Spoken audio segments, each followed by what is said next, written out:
Hello and welcome to MOJO News' coverage of the 2022 Victorian State Election. Coming to you live on Channel 31 from Monash University's Caulfield campus right here in Melbourne. I'm Chloe Bosch. And I'm Vash Ship.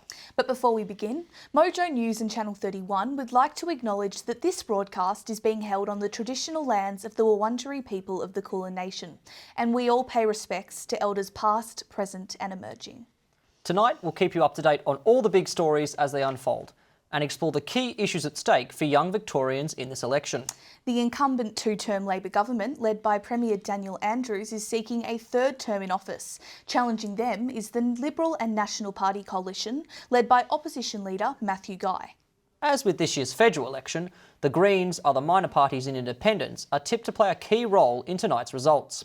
After redistricting, Labor holds a notional 11-seat majority, with all eyes now on various marginal electorates spread out across the state. But whatever happens, tonight is sure to be fascinating, and MOJO News will be with you all night, taking you through all of the twists and turns. Joining us to help wade through the numbers with his keen political insight is Senior Lecturer of Politics and International Relations at Monash University, Dr. Zare Ghazarian. Zare has worked with the ABC and the Australian government, providing valuable insights on domestic politics and international relations. He's also published several books, contributed to academic journals, and as you might remember, was a member of our federal election team back in May. Zare, so good to have you with us again. Thanks so much for having me back. Brilliant to have you here tonight, Zare. Again, and welcome. Also joining us tonight is our team of roving MOJO reporters at key locations that we'll be crossing to throughout the night. Ren Gillett is in the Mulgrave at the Labor Party's event, Jonathan Hawes is in Caulfield, and we have Lydia Strofelt at the Greens campaign party in Collingwood. Connor Fowler is in the CBD. Now, we will be keeping in close touch with our roving correspondents throughout the night as the election unfolds, so please stay tuned. But first, who are we voting for today and what do they stand for? MOJO's Katerina Kostakos explains.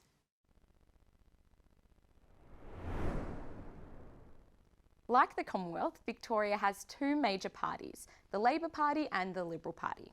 The Greens are a third party that holds some weight, are growing in popularity, but are not as big as the two majors. You may have also remembered the Teals and how they swept through and took out long-standing Liberal seats in May's federal election. Well, that's on the cards again, with strong candidates running in blue ribbon seats in Melbourne South and East. But before we get into that, let's start with the governing Labor Party. The leader of the Labor Party is Daniel Andrews, who has held the seat of Mulgrave in Melbourne South East since 2002. He's held the top job since taking over former Liberal Party leader Denis Napthine in 2014. This means Andrews is currently running for his third term in office. Some hallmarks to his time as Premier include the removal of level crossings and his handling of the COVID-19 pandemic. While he isn't without his critics, Andrews has consistently led the polling as preferred Premier over his Liberal counterpart. The Liberal Party was last in power for a single term between 2010 and 2014, with Ted Baillieu and Denis Napthine serving as Premiers in that time. Our current opposition leader, Matthew Guy, represents the seat of Bulleen in Melbourne's East. He ran as party leader at the 2018 election, but lost in a landslide to Andrews and the Labor Party. After which, Guy stepped down as leader and was replaced by Michael O'Brien. O'Brien lasted 3 years before Guy challenged him amid poor polling, returning the Bulleen MP to opposition leader. The Victorian Greens currently hold 3 seats in the lower house, Melbourne, Brunswick and Prahran, and 1 seat in the upper house. That upper house seat is held by Greens leader Samantha Ratnam, who represents Melbourne's northern metropolitan region. The Greens' main policy focus is on climate change action and reducing the cost of living. Now back to the Teals. Following their success at securing traditionally blue ribbon federal seats, state candidates are now running under the unofficial Teal banner too. It's important to note that Teal is not a party. It's a name that's been given to community-led independent candidates with the collective ideals of environmental action and political integrity. Similar to the federal election, Teal candidates are predominantly fighting for seats in wealthy inner city areas, including Caulfield, Kew, Brighton and Sandringham. Most of the federal Teal independent candidates received the support of fundraising group Climate 200. Climate 200 has pledged to back any independent candidates who have a strong focus on transparency and integrity in government and a belief in a science-based approach to climate change. Not long now until we know if there will be a so-called Independence Day here in Victoria too. Thanks for that, Kat. Now, Zare, moving to the campaign, Daniel Andrews has perhaps unsurprisingly been a real focal point for the Labor Party. He's this sort of messiah figure. He led them through lockdown. He won a massive majority last time. For the Liberals, he's this villainous figure, COVID lockdowns and the economy and all that. Do you think it's surprising? Do you think this is what the voters want, focusing on one man rather than policy? It's been a remarkable feature of this campaign, absolutely, where Daniel Andrews has been front and centre of both Labor Party and also Coalition's advertisements. And it seems to be working for the opposition.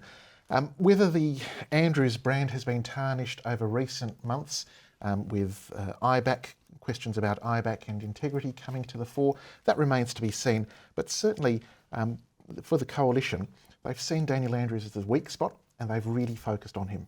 Do you think that could come back to bite the Coalition, not talking enough about what their alternative plan is? So there might be voters out there who are saying, sure, might not be the biggest fan of Dan Andrews, but I really can't bring myself to vote for an opposition led by Matthew Guy. The strategy seemed to have been focused on really pointing to Daniel Andrews as the central figure of the party, of the Labor Party, of the government, of course, and to highlight him as that polarising figure. And in doing so, the Coalition has tried to exploit the fact that he has been polarising, and many people in the community, while they like him, many people, of course, don't. Absolutely. We always talk about polling in campaigns, whether or not it is reliable, it isn't. I remember back in 2018, everyone was tipping this tight contest, and then Labor really ran away with it in the end. The last news poll this morning that's often people look at with a lot of weight, I think it was 54.5 to the Labor Party. That would still be enough to hold on to their majority. I suppose, do you put any weight in that? And what is your take on polling? Absolutely. I think one of the big things about the polls that they've shown us is that the longer the campaign has run, the less popular both leaders have become. If we think about this time last year, Daniel Andrews' satisfaction was 56%. It's now down to 46%. If we look at the performance of Matthew Guy in terms of satisfaction, it was 34%. Now it's down to 31%. So the more Victorians have seen both candidates, the less enthused and less satisfied they are. Fantastic. Thank you, Zare. Now, social media has played a major role in an election campaign.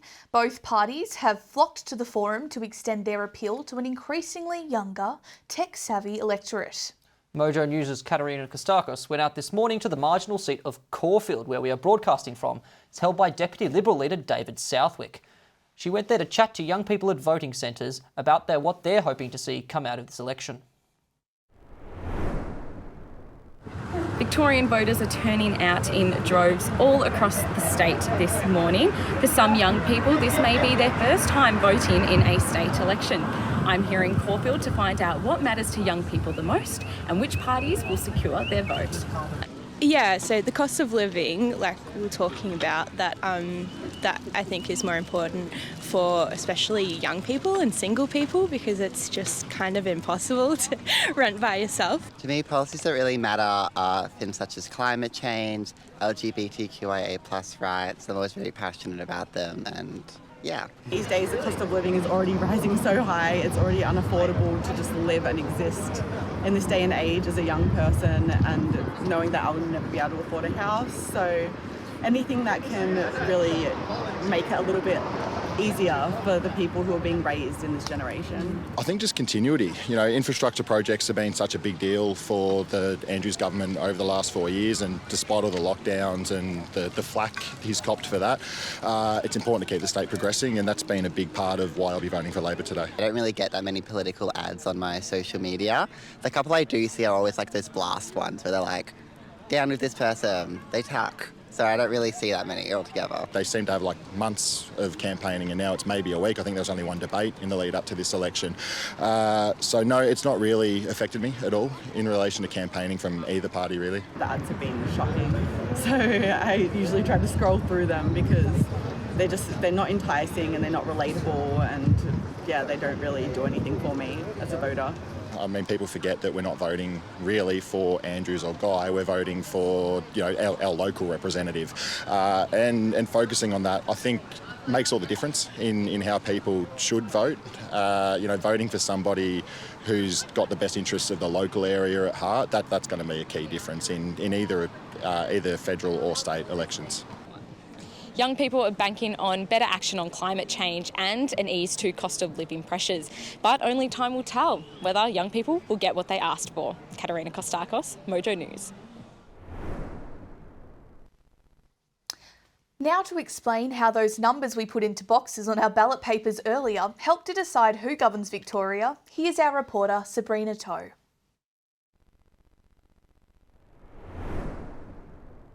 You may have heard of the term preferential voting, but what exactly does it mean? Australia is just a handful of places using the system known as preferential voting. In many countries, voters select one candidate on the ballot paper. At the end of the count, the candidate with the most votes is the winner. So if there are 6 candidates standing, the winner might have only been the choice of 20% of the electorate and still get in. The preferential system is designed to be more representative of the public's choice. It's used for selecting members for both houses of the Victorian Parliament. The lower house, or Legislative Assembly, is made up of 88 single-member districts. Voters receive a ballot paper with each candidate's name on it and have to put a number next to each in order of preference. Number 1 for the person they most want elected, number 2 for the second most, and so on. The number 1s are known as first preference votes. If no candidate achieves a majority of number 1s, then the candidate with the least amount of support is eliminated, and their votes are distributed according to the second choice of those who voted for them. The process continues until a candidate achieves over 50% of the total votes, and they are then declared the winner. This system removes the idea of a wasted vote. With preferences, every vote cast will contribute towards the final result, regardless of whom the voter backed on their first preference. Voting for the upper house or legislative council is different. Firstly, elected members don't have individual seats. Instead, a group will represent a region of the state. There are 8 Victorian regions, 5 from the Melbourne metropolitan area and 3 for the rest of the state. 5 members are elected from each, so the upper house has 40 members. Secondly, the voting is what is called optional preferential voting. It works like this. The ballot paper has a thick black line running across it. Above the line are the names of the parties contesting the election, and below the line are the names of all the candidates organised in their parties. Most people opt to vote above the line and vote for their party of choice. In this case, you can only vote for one party, and in doing so, you sign up to that party's list of preferences, something that they decided earlier. Alternatively, you can indicate your own preferences by voting below the line. You use the lower section of the ballot paper and have to number at least 5 candidates. This system, with political parties largely determining preferences, is known as group voting tickets. It's been criticised as anti-democratic, favouring deals between parties at the expense of voters' real intentions. In the 2018 Victorian election, the Green Party won 9.3% of the statewide vote in the upper house. It had just 1 MP elected. Meanwhile, the Transport Matters Party also had an MP elected, despite receiving just 0.62% of the vote. Victoria is the only jurisdiction in Australia that still uses the group voting ticket method. There have been suggestions to review the system, but to date no action has been taken. Great stuff, Sabrina. We'll cross now live to Ren Gillett, who's in Mulgrave at the ALP camp. Ren, what's happening? Hi guys. Well, currently there's not a whole lot happening. People are starting to enter the room, but very slowly. The room, is quite empty because it's just the start of the night. So polling has just closed. And as the night unfolds, we'll just gradually start to see more people enter the room and discussions will start. The media are here. It's exciting. I've got a glass of cranberry juice drinking. But yeah, what we're sort of expecting to see is a lot of excitement in the build-up because as we do know, Labor currently holds 55 seats, Liberals hold 27. Greens 3, Independents 3. So essentially, this is Labor's to lose. This is Labor's to win. The Liberals are certainly coming into this as the underdog. So what we will probably start to see is, a lot of excitement because if Daniel Andrews does win this, it will make him the longest serving Premier since Henry Bolted, which would be, a very significant political feat in the current age. So, exciting to see. But there has been a bit of talk over the past couple of days around Daniel Andrews' seat. It has been sort of contested. The independent candidate Ian Cook is, a very liked candidate by the Mulgrave electorate. So it'll be an interesting one to see. So we're sitting tight here in the Nerve Centre for the ALP and very, very excited to see the night unfold. But we'll be right with you all throughout the night. Back to you. Thanks, Ren. We'll touch base with you later. We're going to throw to a quick break now, but we will see you shortly for more on the 2022 Victorian election.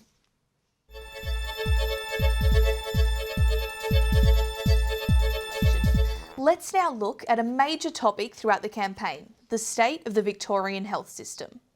To understand more about this, we have to cast our minds back to a time we had hoped to have never lived through again, the COVID-19 lockdowns. I took a moment to remind us of the events of the past 3 years and how they helped shape where we are today. The first case of COVID-19 is detected in Victoria, in a man from the Chinese province of Wuhan. 3 months later, 3 Victorians' deaths are attributed to COVID-19, all men aged in their 70s. 3 days later, Premier Daniel Andrews announces the state's first lockdown, meaning Victorians can only leave their homes for food, exercise, medical care or work and education purposes where permitted. Almost 6 weeks later, the Premier ends the first lockdown. But after 2 months, Melburnians and those living in the Mornington Peninsula and Mitchell Shire are placed back into Stage 3 lockdown by the Premier, who says it will last 6 weeks. However, it would be almost 16 weeks before this lockdown ended, as COVID cases and deaths continued to soar. A state of disaster is declared and Melbourne shifts to Stage 4 restrictions. A curfew from 8 p.m. to 5 a.m. is introduced and travel is reduced to 5 kilometres from home addresses. After 111 days, Melbourne's lockdown finally ends, with residents allowed to leave their homes and hospitality and retail allowed to reopen. Melbourne now holds the global record for the longest continuous lockdown. 4 days later, COVID cases begin to wane and Dan Andrews in his North Face jacket take a day off from fronting the cameras for his infamous daily press conferences after 120 consecutive days fronting the media. Soon into the new year, a 5-day Stage 4 snap lockdown is announced. This is triggered by a cluster of 13 infected people in quarantine near Melbourne Airport.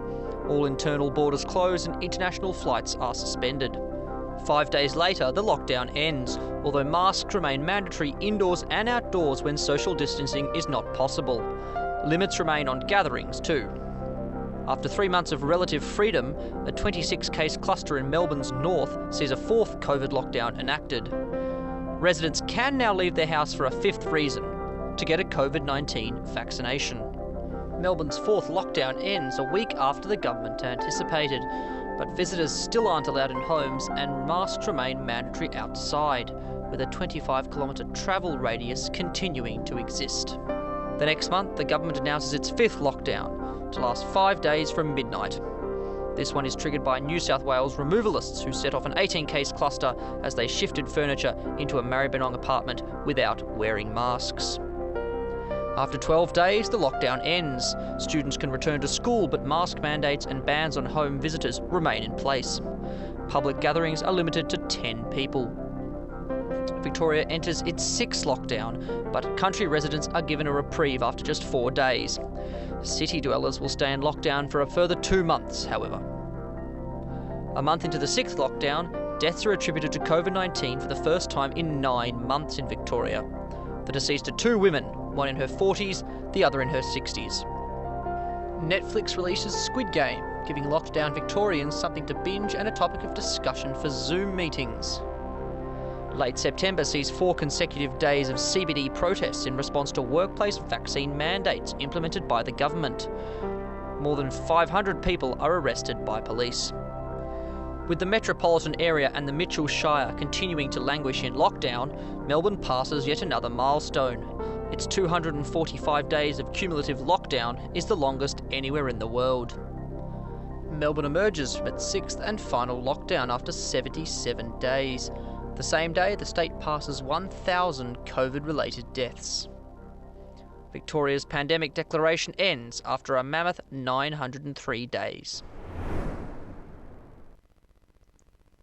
Health funding is proving to be a critical decider in this election. But let's find out more. Marla Summer takes a look at Victoria's healthcare system and some of the major promises shaping this election.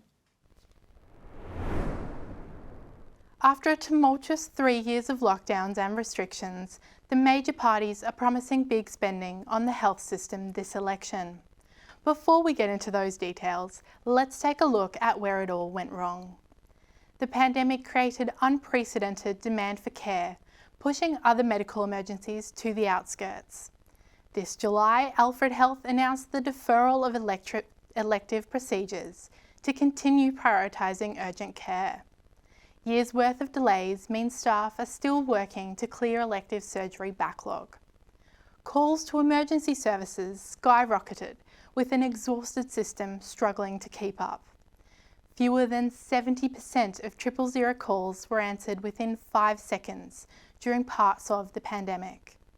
The longest wait time was 76 minutes in January of this year. And at hospitals, paramedics were forced to oversee patients until they could offload them into emergency departments, decreasing their response rate. Officially, the recommended response time to Code 1 incidents is 15 minutes.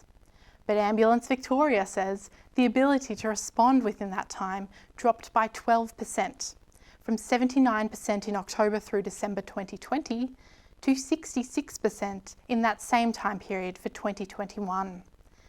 Staff shortages were also seen in the Victorian emergency departments. Nurses were recruited for roles that previously didn't exist. Border closures disrupted the supply of international workers, and staff were forced to work overtime, many contracting COVID themselves. Overworked and understaffed, two key words here. Health funding is shaping up to be a major decider this election, with each party committing between $4 and $6 billion to improve the current situation. Major spending on hospitals has been a priority for Labor and the Coalition, with promises for new and upgraded facilities in metropolitan Melbourne and regional Victoria. This has been criticised for not addressing the problems of pay and working conditions for healthcare workers. Building promises aside, the Labor Party will create 25 specialised paramedic positions under a $20 million plan. Free nursing degrees will also be up for grabs. The Liberal Party are promising to shelve the suburban rail project and investing those funds in health across the board. PSOs will be stationed at 5 Melbourne hospitals in a bid to boost security. The Greens are entering the spending competition by committing $5 billion for healthcare. This covers plans for public dental care, more bulk billing GPs to the postcodes that need them most, and higher wages for public healthcare workers. We could see 500 new psychologists and psychiatrists for schools. Thanks for that, Marla. Now, Zara, it's 5 to 7 p.m, early figures trickling in. Is there anything meaningful in them? Well, very, very early figures, of course, with Victorian electorates roughly having around 49,000 voters in each electorate. We're looking at the most marginal seat, one of the most marginal seats of Hastings at the moment, and that is contested by Paul Mercurio, who became a Labor Party candidate. Paul Mercurio of Dancing with the Stars fame and, of course, Strictly Ballroom as a big movie hit. At the moment, there have only been 500 votes counted. He seems to be in the lead, but that really is a meaningless number. That's a seat to watch as the night rolls on, though. Yep, absolutely. I just wanted to get your thoughts on, we just had the health package there. A lot of money being pledged towards health spending, more in the infrastructure side of things. Do you think there needs to be more of a balance in between spending on people in the healthcare system rather than on buildings, if you like? Well, I think healthcare has been a real big focus of this election campaign by both political parties.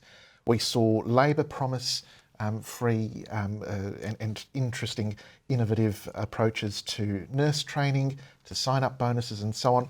Whereas with the Coalition, they also focused on healthcare and didn't really seek to make any sorts of major policy announcements that would offend people during the campaign. They really went into this with a clear strategy of trying to be everything to everyone.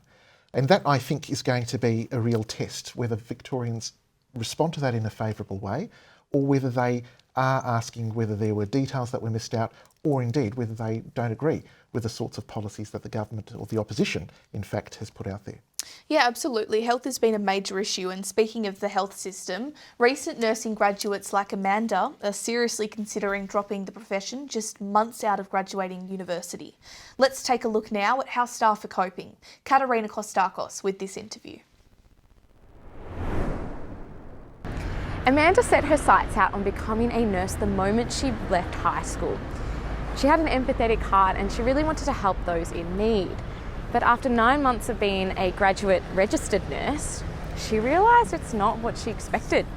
She's copying abuse and she doesn't know how long she can last in the profession. Let's hear what she has to say about what she wants to see in the next government. My name is Amanda. I am a registered nurse and midwife, and I've been in the role for approximately 9 months. What made you want to become a nurse and midwife in the first place? I think I have, the personality that's quite caring and empathetic, so I wanted to, take that into my future and be able to ultimately help people on their worst of days and make them feel that little bit better. Reports show that many nurses go to work prepared to be physically and verbally abused, with the number of assaults against Victorian healthcare workers jumping by 50% in the past 5 years. It wasn't until I started working that I have personally experienced violence in the workplace, just when I am trying to help as well. So there's been instances in which a lot of the patients I've worked with are confused or do suffer from mental health issues and are not quite aware of what they are doing.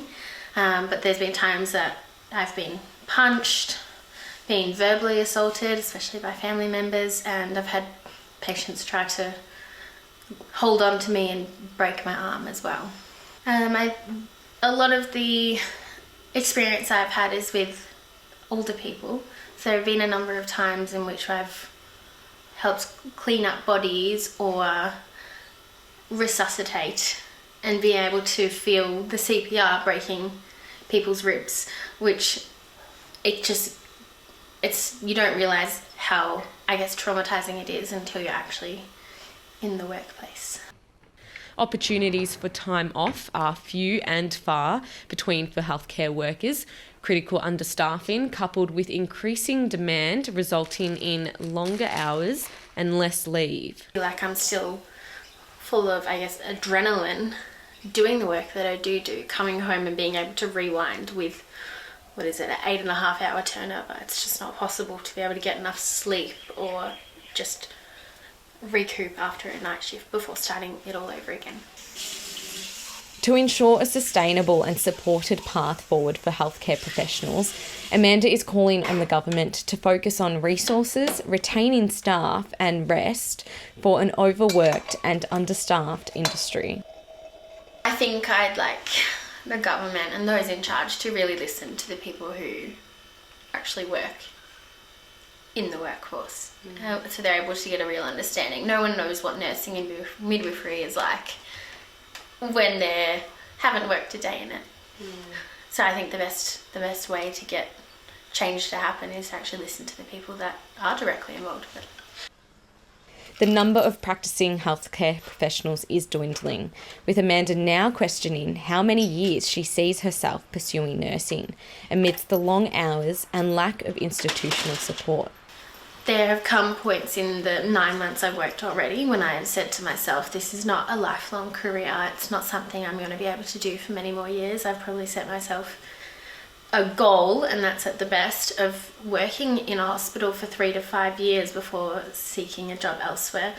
But that's, me really pushing myself. I would hope to still be here in that time, but again, considering how hospitals are at the moment, it's awfully tough to, even want to stay in.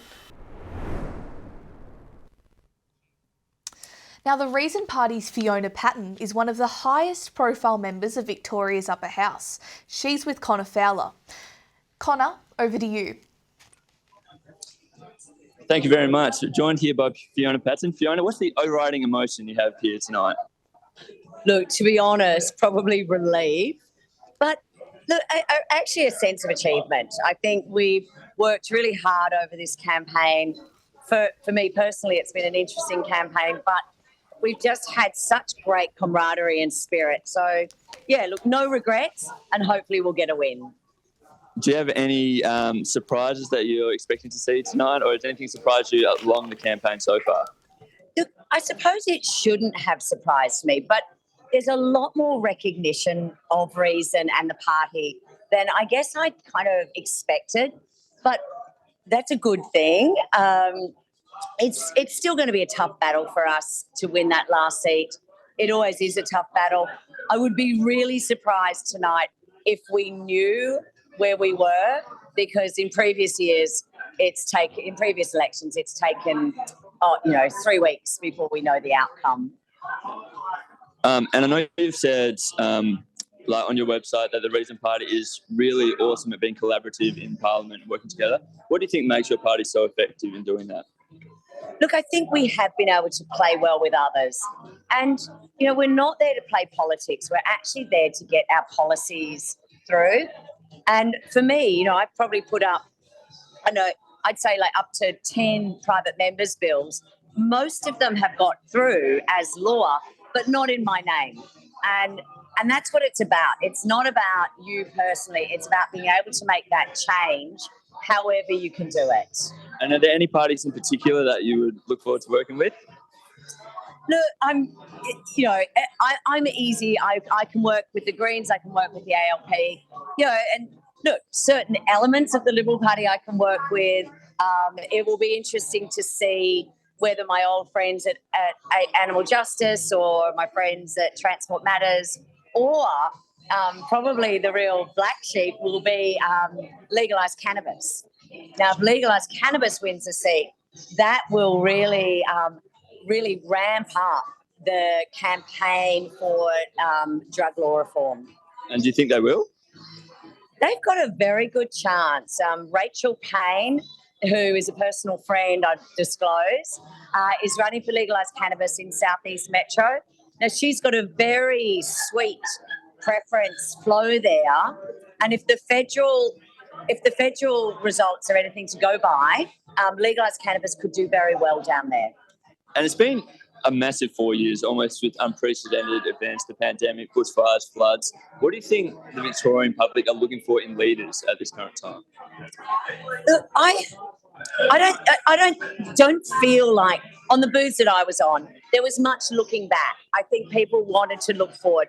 People are certainly wanting someone who will do things and act on it.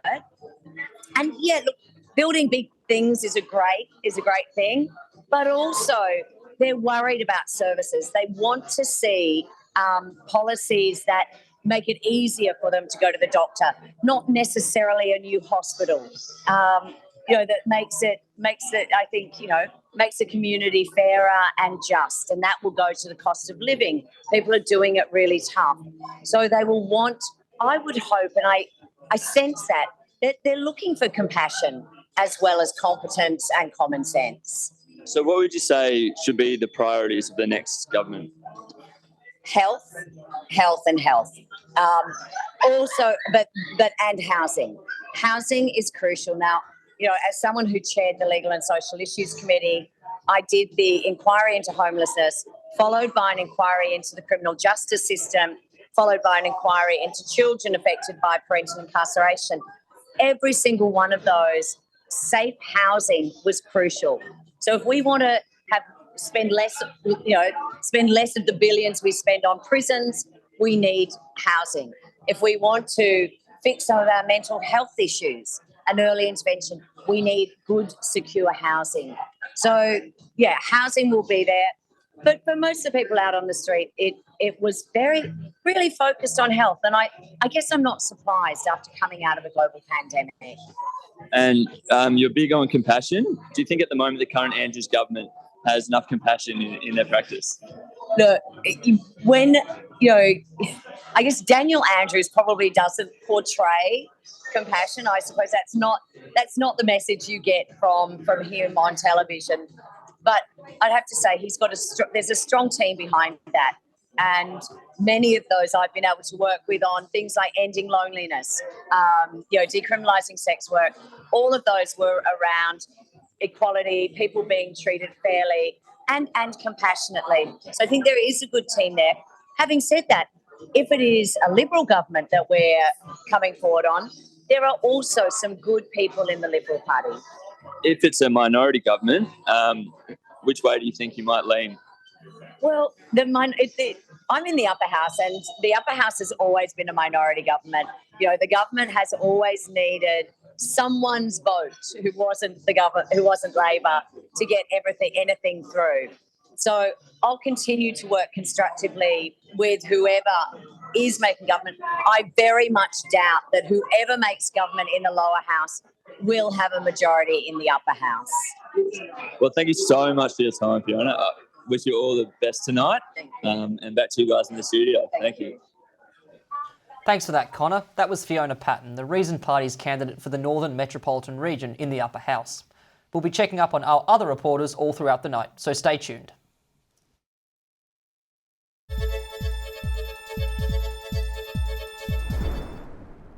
Women make up 50% of the Australian population, so our welfare is a priority.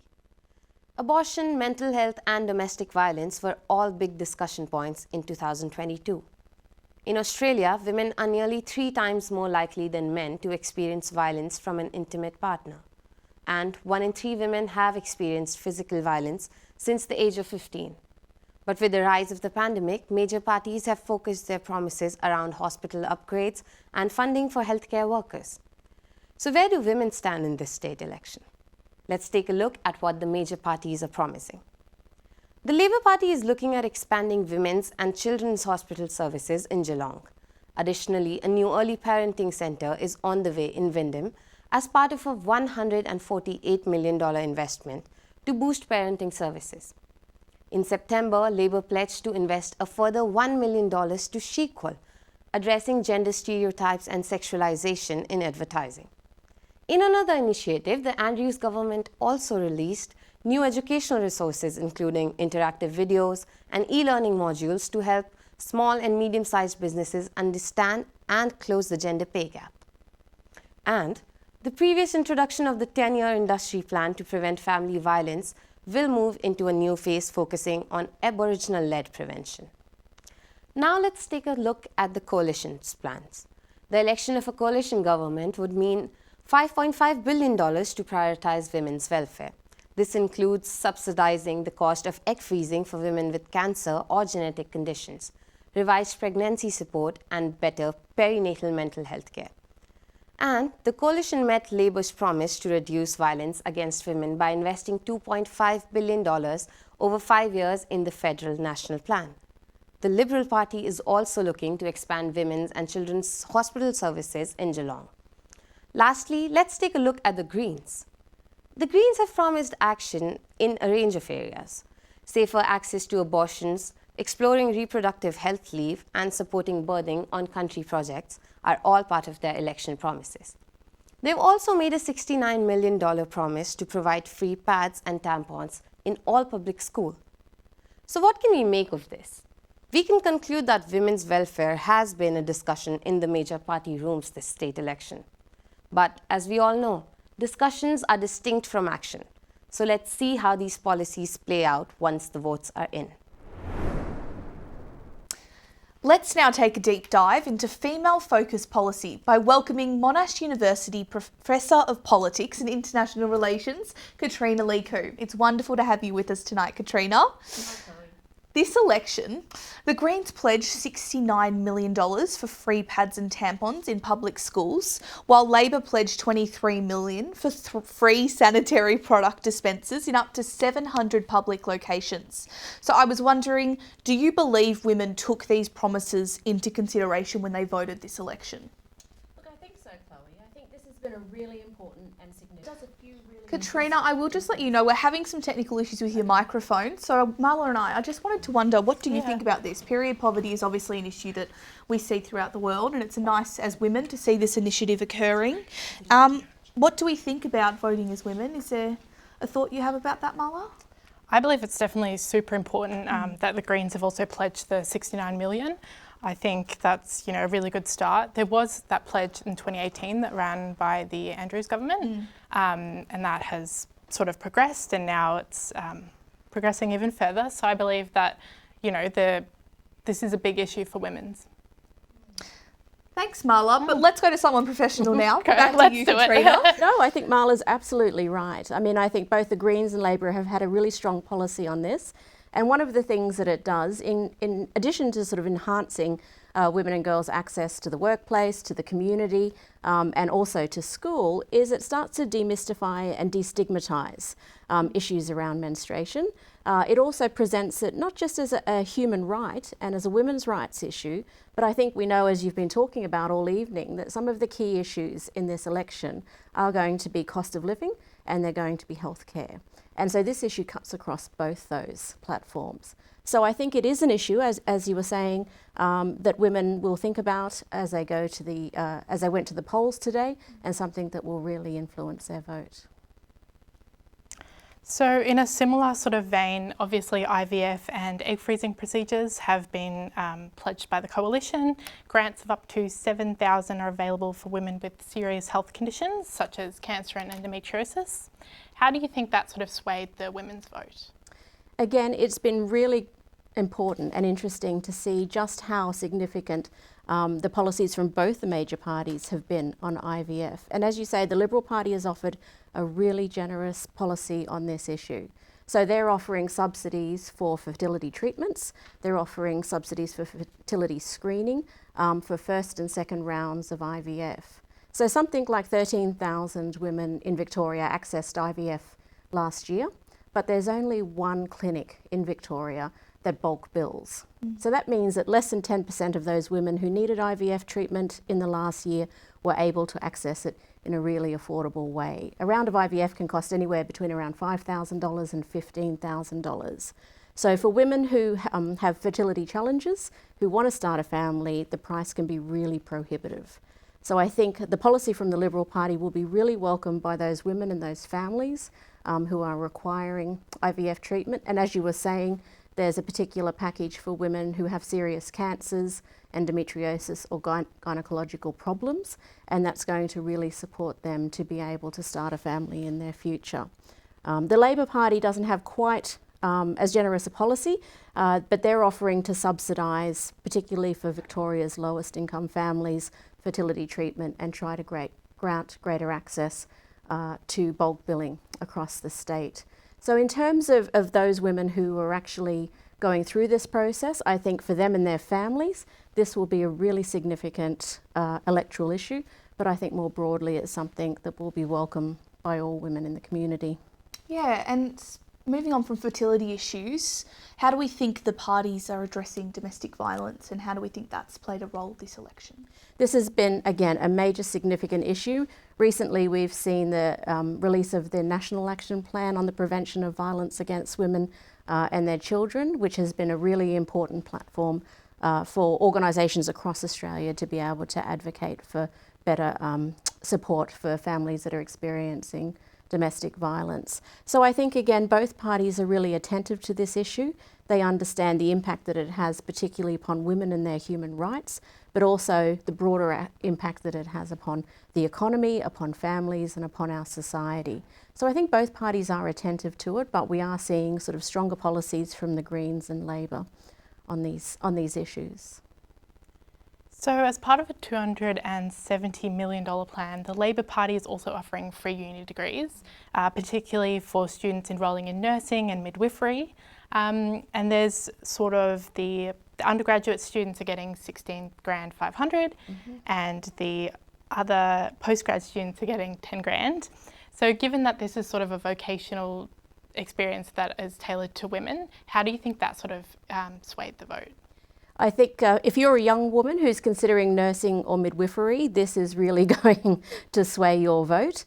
We know, as you were saying, Marla, that across Australia, women are 7 times more likely to be nurses and midwives than men. And we also know that they tend to be in that younger cohort, up until the age of 30. So I think for young women particularly, this is going to be a really important policy for them.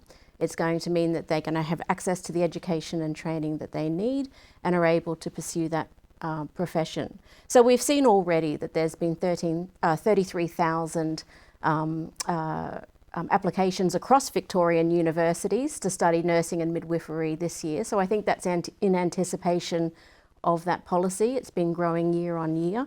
But also the Liberal Party is offering scholarships. So they've got 25,000 scholarships on offer for nursing and midwifery across the public and the private sector. And they've also got 10,000 scholarships for existing nurses to upskill.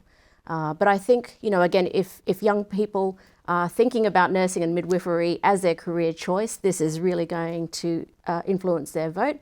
But across Victoria, I think we all understand that there is a shortage of staffing across the medical sector.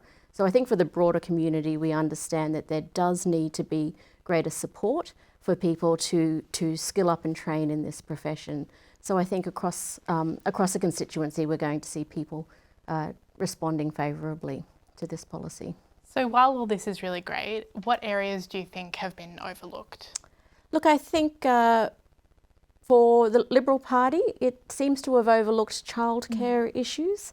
And I think that's a sort of a bit of a failure on their part.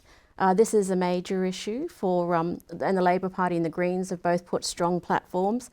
I think we've all seen Dan Andrews' advertisements for free kinder. So there's an area that I think at least the Liberal Party has overlooked. There could have been more talk. You talked about family violence earlier. I think that could have been a bigger issue. The work that the Victorian government plans to do on closing the gender pay gap might be another issue, and focus upon Indigenous women's well-being. I think there's a little bit of talk about Indigenous health clinics that will focus upon women's health, but I think more broadly these are issues that could have been more vocal in the lead up to this election. Yeah, and speaking about the Coalition's lack of policy in the area in terms of childcare and kindergarten, we know that the Greens have promised $19 billion over the next 4 years towards the free childcare education and care, and Labor has promised free kinder for 3 and 4-year-olds and will open 50 new government-owned childcare centres. Do you think that Liberals' lack of policy in this area affected where votes went today for women all across the state?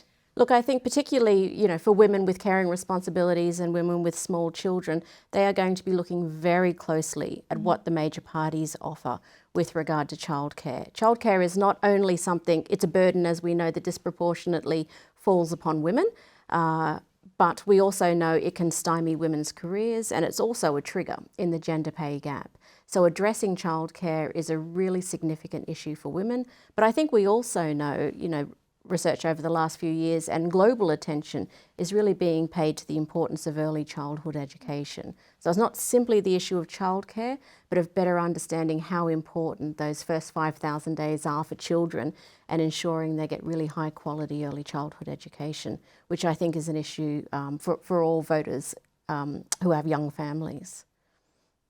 Thank you so much, Katrina, for all your insights tonight. Thank you, Marla. Thanks, Chloe. And we'll be right back after the break.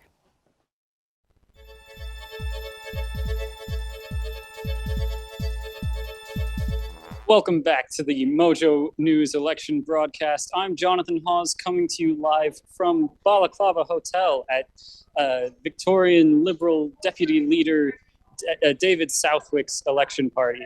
And it is more of a functional sort of intimate get-together. There's not too many people here. They kept it fairly low-key, kept it fairly private.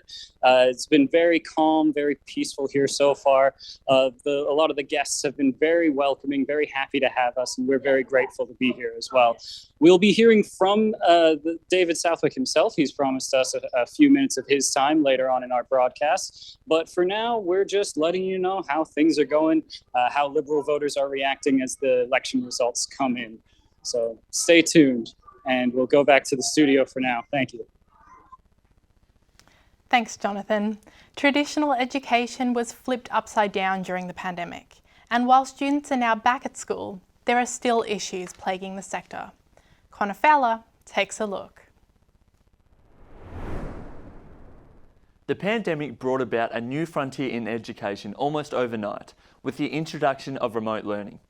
Schools closed face-to-face interaction with as little as 1 day's notice, with students, teachers and parents all having to adjust their lives to make it work. As a result of continuous lockdowns, students missed up to 171 days of face-to-face learning across 8 interrupted school terms. The adjustment to remote learning and the problems associated with it, such as social isolation and unequal access to technology and resources, exacerbated a mental health crisis for students across the state. The closing of schools was very controversial at the time, with the opposition constantly calling for the closures to end. The Andrews government, however, responded like they did to a lot of things, with "we're following the health advice." The teachers' unions were also lobbying for schools to remain closed throughout the pandemic. While students are back at school and socialising again, there are also some big challenges for education staff in the sector. For teachers, the past 2 years have seen rising dropout rates, increased teacher burnout and increased mental health challenges. These issues were all recognised by the federal government earlier this year, who announced they'll be working on a nationwide plan to support teachers. In Victoria, the most recent news came from an agreement between the state government and the Australian Education Union in February 2022. The agreement was that 2,000 new teachers would join the state school system, teachers' face-to-face hours in the classroom would be reduced, and teachers would be given more time to prepare lessons. Teachers will also receive a 2% annual pay rise over the next 4 years. However, it is well below the 7% that the union was asking for. The Andrews government has also offered incentive payments to eligible teachers for hard-to-fill positions. Turning to each party's election promises, the Labor Party has committed $3.4 billion to education, almost double the Liberals, who have committed $1.9 billion. Most of the funding for both parties is committed to new education buildings, free TAFE and disability support. But interestingly, none of these 141 commitments between the parties include a direct reference to supporting teachers. Perhaps the current government is just waiting for the national agreement expected to be released next month. Many will be hoping it offers some solutions, as Victoria's future is in the hands of its teachers. Thanks, Connor.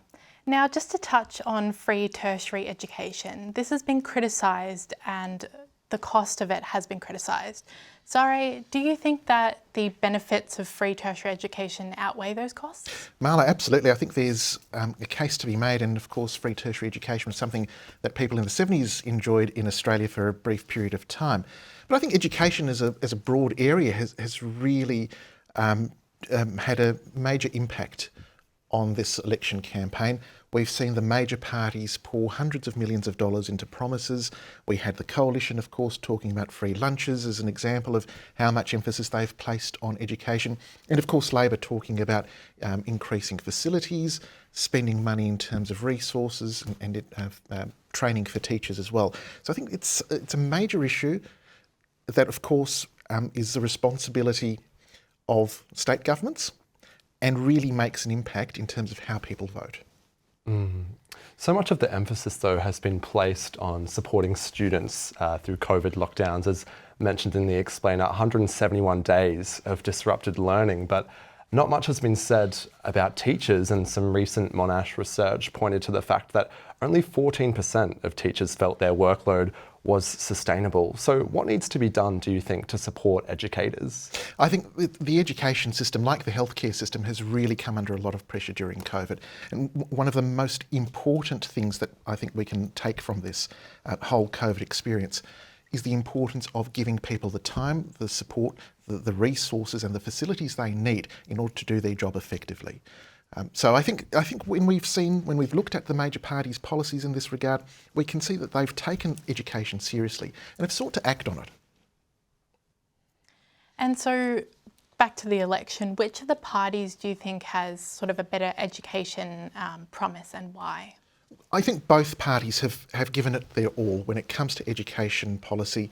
They have both earmarked hundreds of millions of dollars acknowledging that Victoria is under a growth period, in particular in those southeastern areas, those northern areas, and in the western suburbs of Victoria. So we've seen a great deal of promises being made to try and sway voters with the best policies they can. Of course, we'll find out later on tonight whether voters agree that one party has better education policies, and of course that's something that will be discussed over the coming weeks as well.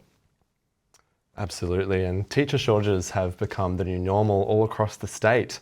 To unpack teacher burnout and the attraction and retention of educators, our reporter Erin Constable sat down with Monash University Senior Lecturer Erin Leaf.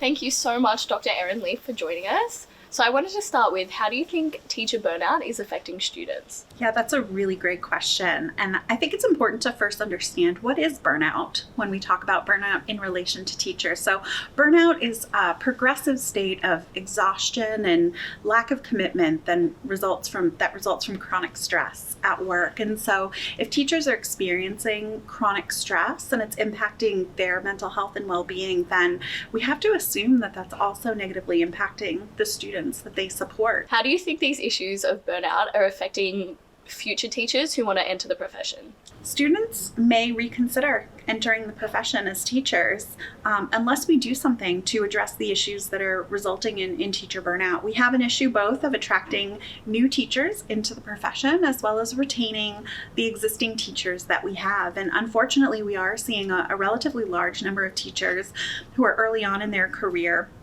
who are choosing to leave the profession. I think we need to really show that we value teachers, we trust and respect teachers. And I think we also need to look at ways to support our new teachers as they enter the workforce, so as they transition from university to the classroom. Perfect. And do you think these challenges are exacerbating current teacher shortages? Absolutely.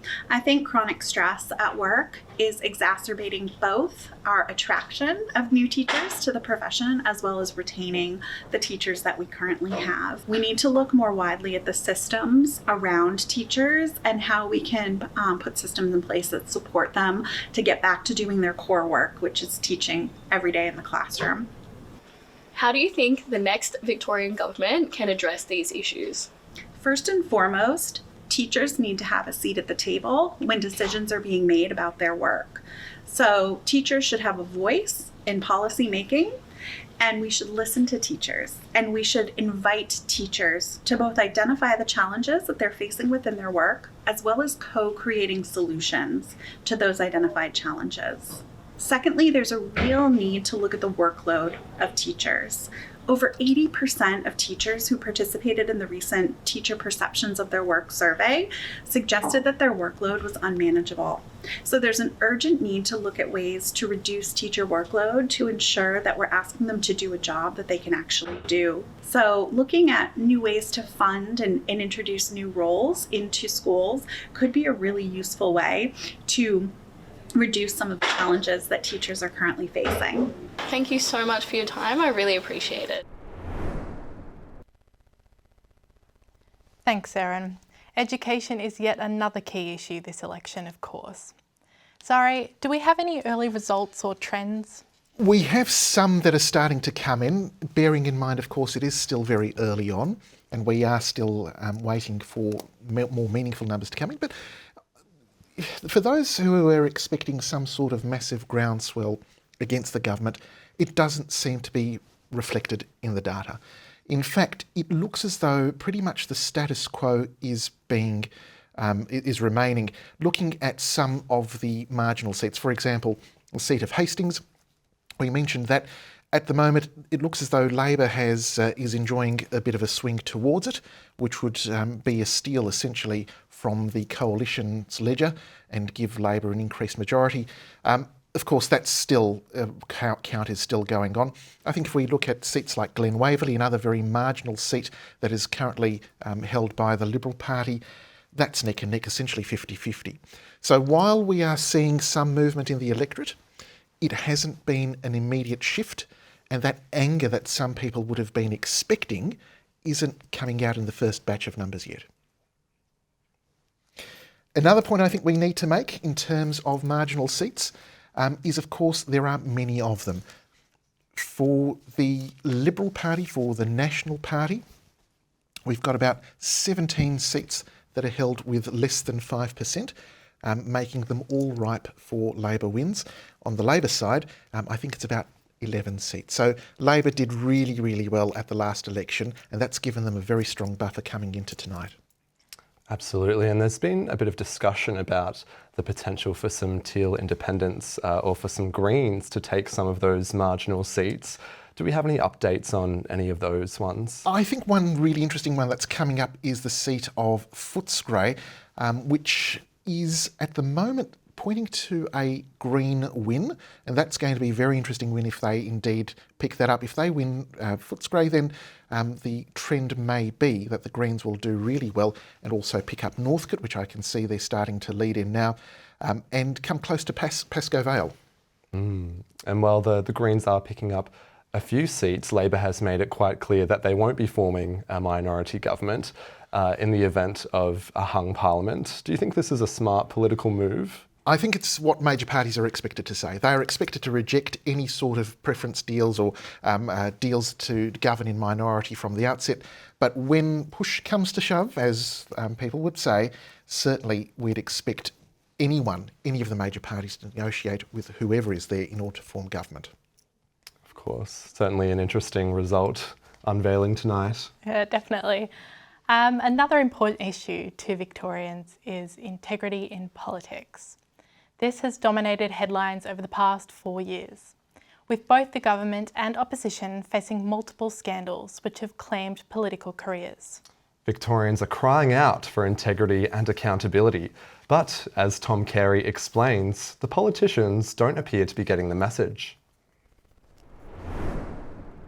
Integrity has been a central theme to the 2022 state election campaign, with each party hoping that an own goal by the opposition would swing votes in their favour. The Labor government has faced questions over a lack of integrity, mainly as a result of Operation Watts, an investigation carried out by the independent, broad-based Anti-Corruption Commission known as IBAC and the Victorian Ombudsman. The investigation explored allegations of branch stacking in the Victorian Labor Party between 2017 and 2020. Leader of the Labor right faction, Adam Somyurek, was alleged to be the main perpetrator, according to a 2020 Nine Network investigation. It was alleged Somyurek used industrial-scale branch stacking to increase his faction's power in the Labor Party, in addition to allegations of the misuse of public funding and a culture of workplace bullying. The day after the story aired, Premier Daniel Andrews sacked Somyurek from his cabinet, distancing himself from the allegation and describing them as deplorable. In 2022, following the Ombudsman's report and an intense pressure from the Liberal Party, Andrews apologised and said he would take full responsibility for his party's members' actions. However, the Premier refused calls to stand down. Now to the so-called red shirts rorts, where the ghosts of Labor's scandals past reared their head. In the run-up to the 2014 state election, Labor misused almost $400,000 of taxpayers' money to help fund political campaign staff. Exposed by the Herald Sun in 2015, the scandal revolved around Labor's grassroots community campaign organisers who wore red shirts, being paid in a 60-40 split. This meant 60% of their time was paid for by Labor and 40% by the Parliament. The report found 21 MPs had signed off on wages paid to casual electorate officers working as campaign organisers, but the Ombudsman found Daniel Andrews was in the clear as, predictably, he faced calls to resign. Earlier this year, the red shirts were back on the political agenda. Having resigned from Labor in the wake of the branch stacking fiasco, Adam Somyurek, now an independent, introduced a motion in Parliament to revisit Andrews' role in the scandal. Somyurek alleged the Premier was aware of and endorsed his party's actions. However, these allegations were found to have no substance. Now it's time to talk about an email scandal, this one embroiling the Liberal Party. Matthew Guy's Chief of Staff, Mitch Catlin, was forced to hand in his notice of resignation in August after allegedly asking a major party donor to direct funds to his personal accounts. The Age revealed Catlin had contracted a personal donation of $125,000 in monthly instalments to be paid to his marketing company, Catchy Media Marketing and Management, from a Liberal Party donor. Catlin was accused of contacting Matthew Guy via the Liberal leader's Hotmail account, asking that he endorse and forward a request for the donor to pay monthly instalments of $125,000 to Catlin's personal business account. While Guy did condemn Catlin's actions, he said he was unaware of the contract prior to receiving the email and suggested Catlin may have been oblivious to the fact that he was committing any wrongdoing. Finally, they say, political memories are short, but not short enough to forget Matthew Guy's infamous lobster with a mobster in 2017. Matthew Guy was forced to report himself to IBAC after admitting dining at the Beaumaris Lobster Cave with alleged mafia boss Tony Madafari. IBAC refused to investigate, but the punishment likely came with a landslide loss to the ALP in 2018. Despite Andrews and Guy's integrity being questioned throughout the campaign, both held on to power, but only one of them will be Premier after tonight. Thanks, Tom. We've just heard the ABC has called Ringwood for Labor as a retain. Zare, any insights on this? Oh, this is a very important seat. The seat of Ringwood held by the Labor Party by just over 3%.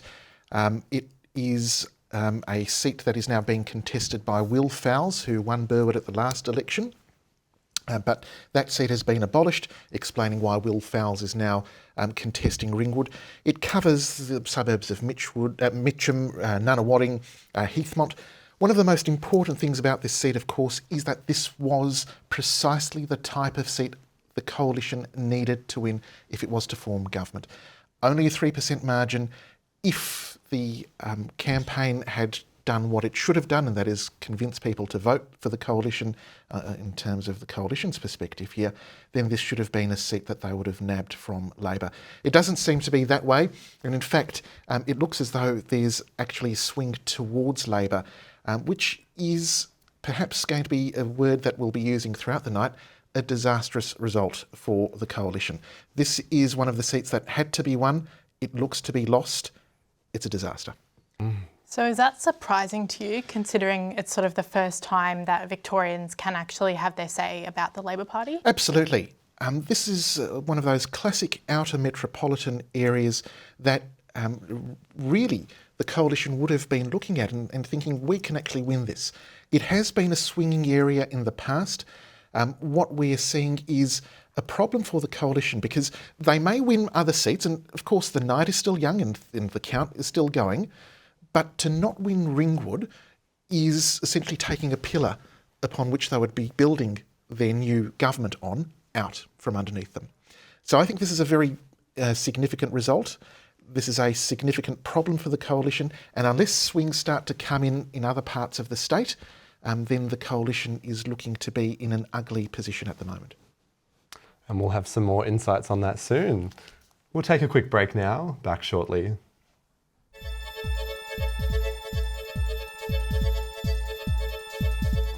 Let's head over to Lydia Strofeld, who's at the Greens event at Central Melbourne. Lydia, what can you tell us? Well, I'm joining you here live crossing from the Greens Party, their event in Collingwood. It's been a little bit quiet over the past hour, but it's finally starting to pick up. We've had the opportunity to check in with Federal Senator Janet Rice so far. There are a few other members trickling in. The venue is popping with the signature vivacious green. We've even got a disco ball. I myself have tried to dress for the occasion.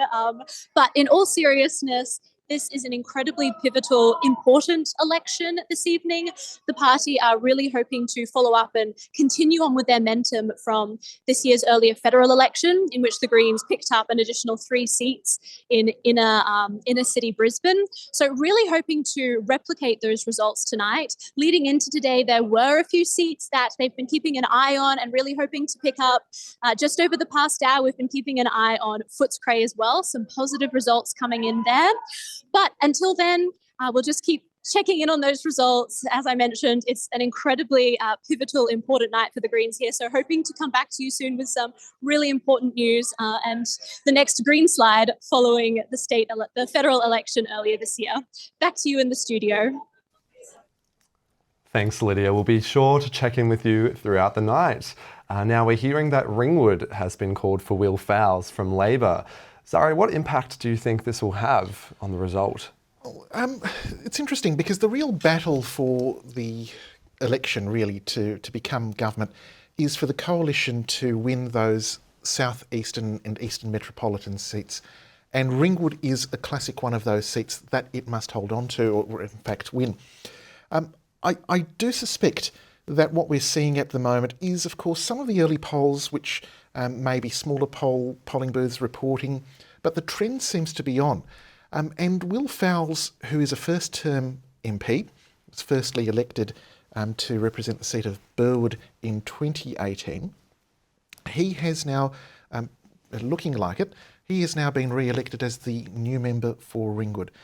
As we were saying just before the break, this is a hugely problematic result for the coalition if they're unable to win. And it's one of those classic ones that make or unbreak governments. Is it too early to tell if this will have a definite impact? Are we going to be a Labor government? I think at the moment it looks as though the status quo is remaining. Remains to be seen what's happening in the inner city electorates like Northcote, like Melbourne and Brunswick. We'll cross into those ones as the numbers come in a bit later.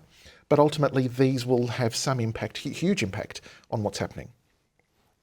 Certainly, and we hear Geelong as well as a regional centre has also potentially have a Labor person as their next elected representative.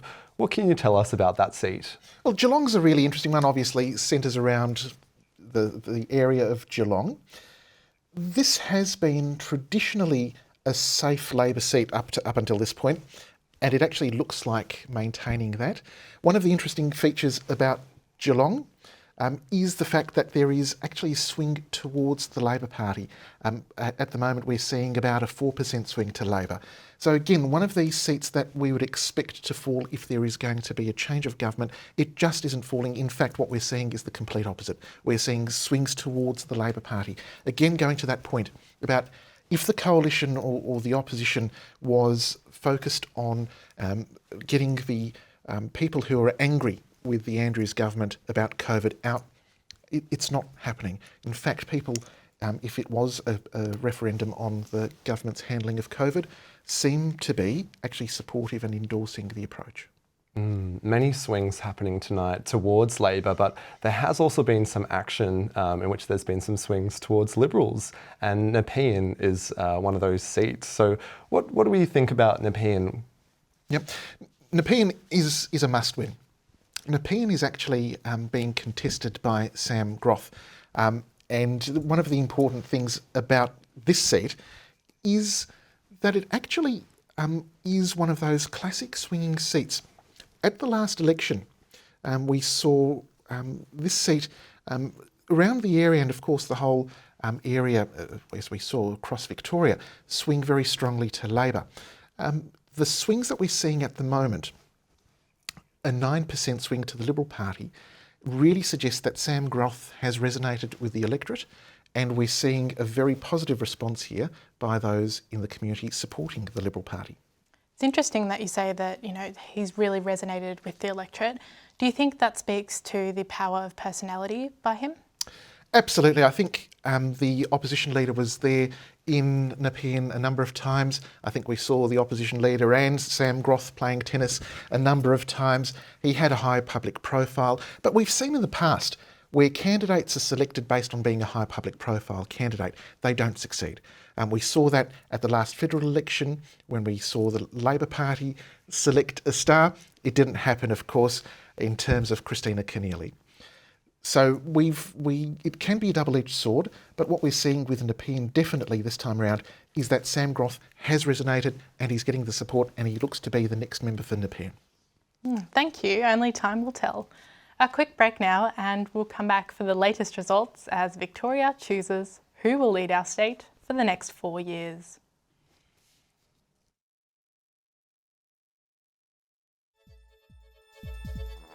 Welcome back to our coverage of the Victorian election. I'm Jacob Gamble. Transport has been a hot topic this election as the Andrews government continues to make large-scale road and rail infrastructure investments under their Big Build scheme.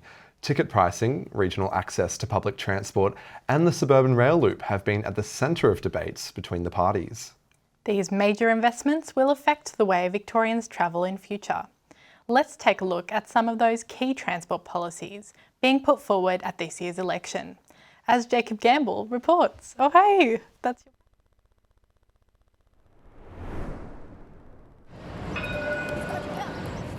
It's an iconic sound of Melbourne, one that thousands of people hear every day as they use public transport to get around. So what's on offer from the two major parties at this election? One of the hallmarks of the Andrews Labor government is its $90 billion Big Build, a major investment in a number of significant roads and rail projects. This includes the Metro Tunnel, a rail corridor with 5 new train stations in and around the CBD, the removal of 110 level crossings, a new tunnel under the Westgate Bridge, and the suburban rail loop, connecting train services in Melbourne's eastern suburbs to the west. The suburban rail loop has faced wide-ranging criticism, including from the Victorian Liberals, who say they'll divert the funding into the state's healthcare system if elected. The opposition also proposes a $2 flat fare for all Metro passengers, $160 million towards 45 new bus routes, and the extension of Cranbourne and Frankston train lines. As Melbourne becomes Australia's most populated city, investment in transport infrastructure will be critical to keeping Melburnians moving. Jacob Gamble, MOJO News. Joining us now to unpack transport policies is one of the leading minds of public transport, Professor Graham Curie. Thank you for joining us today, Graham. Good to be here. So Melbourne is set to become the most populated city in Australia. What do you see as some of the biggest challenges for public transport in the future? Well, for the city, it's car dependence and the impact it has on our livability, congestion. We're looking for alternatives to that. And public transport's a very great option, but we don't have much of it. And we really need to improve services and make them more available to a wider group of people. Absolutely. Car congestion is definitely one of the key issues being talked about, and in particular sustainability as Victoria works towards achieving net zero by 2045. What do you think the role of transport reform is in achieving that goal? Well, we need to retool all of our infrastructure so that we can be net zero. That's quite a big ask because we've hardly started on that path. We also, we need to use public transport more. There's not much of it in the middle and outer suburbs. And we need to walk and cycle more. And that's very difficult with the infrastructure we have at the moment. So a big part of transport is the suburban rail loop, which has garnered a lot of criticism. How do you think, or why do you think the Andrews government is so adamant about keeping it? I can't tell you about their motivations, but it's certainly a very visionary project. I like that about it, and we need a substantial change to change Melbourne to being what it is today, to being a Tokyo, which is some of the forecasts we have. One other thing I like about it is that it is funded, or they certainly have a plan to do that. Many political boasts and visions are not funded, they're just visions. The negative side is there's not a lot of planning being going on about this. And it is a substantial amount of money. So I think it is reasonable to ask those questions about the project. And we should be seeing a lot better planning of that substantial amount of money.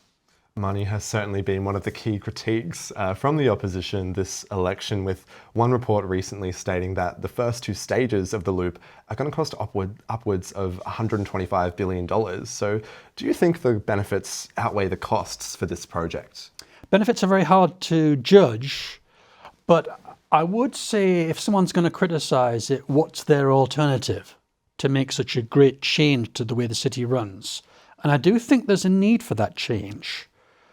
So while I think it's reasonable to ask the questions, I would like to see an alternative which is of the same scale that could achieve the environmental and livability benefits we need for the city. And perhaps a very small change is the Liberals with their ticketing prices to $2 per day and the Greens to $3. Do you think that has an impact at all on the transport in Australia? Yes, so they're targeting affordability, which is a valid concern. However, the people that are really feeling the need for affordability are in the middle and outer suburbs, where they don't really have much public transport. And certainly my experience with those people has been, you could make it free, but it wouldn't matter because they haven't got any.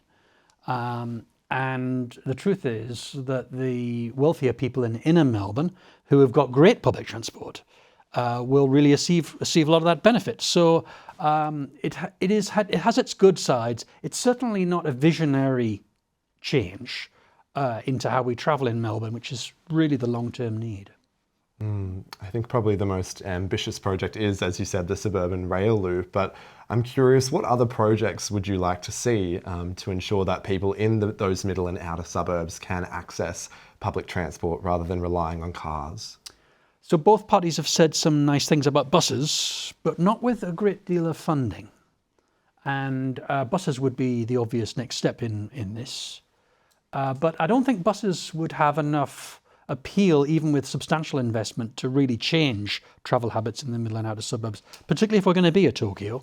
You know, Tokyo doesn't really rely on buses. It has metros everywhere, which is part of the rationale for the big investment. Other than that, there is not an awful lot of commitments from any of the parties that are going to make a big change other than the suburban rail loop. Certainly, and moving out from the city now into regional centres, I mean, there's been some talk of some train station upgrades and maybe some more bus routes. What do you think needs to happen in regional centres to meet the demand for public transport? Well, regional areas have been very concerned that they don't have many trains, and there is some commitments on train frequencies on major lines. There's a commitment on the Geelong corridor about fast trains, which I think are all positive things that we need for the future of Victoria.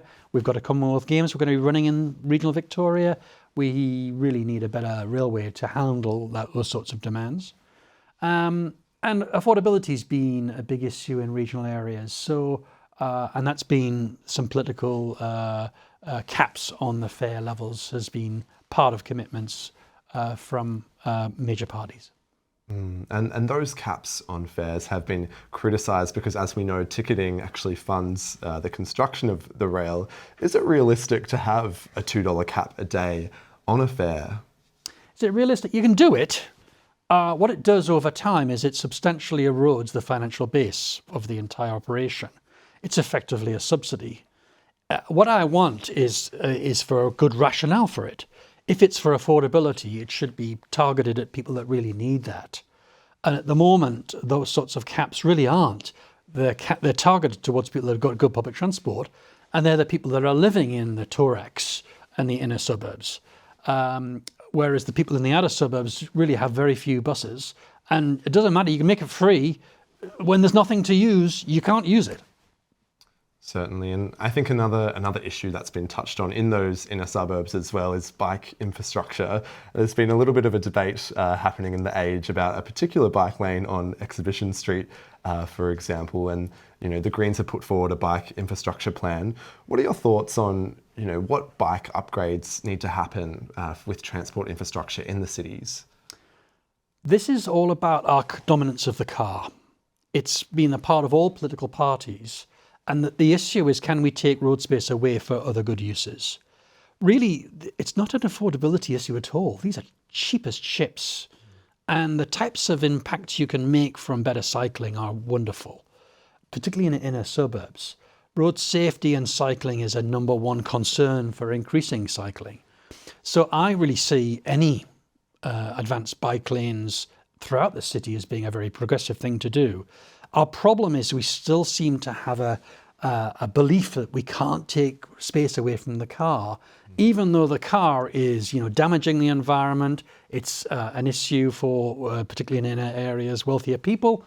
I think there's a good justification for greater use of cycling lanes, and that we need to move away from believing road space is for cars. Certainly, and as you mentioned, there's probably not a large appetite for bike use for many people, but Electric vehicles seem to have come about in recent years as perhaps a more sustainable alternative, but as something where we can still continue business as usual. How should the state government be prioritising electric vehicles?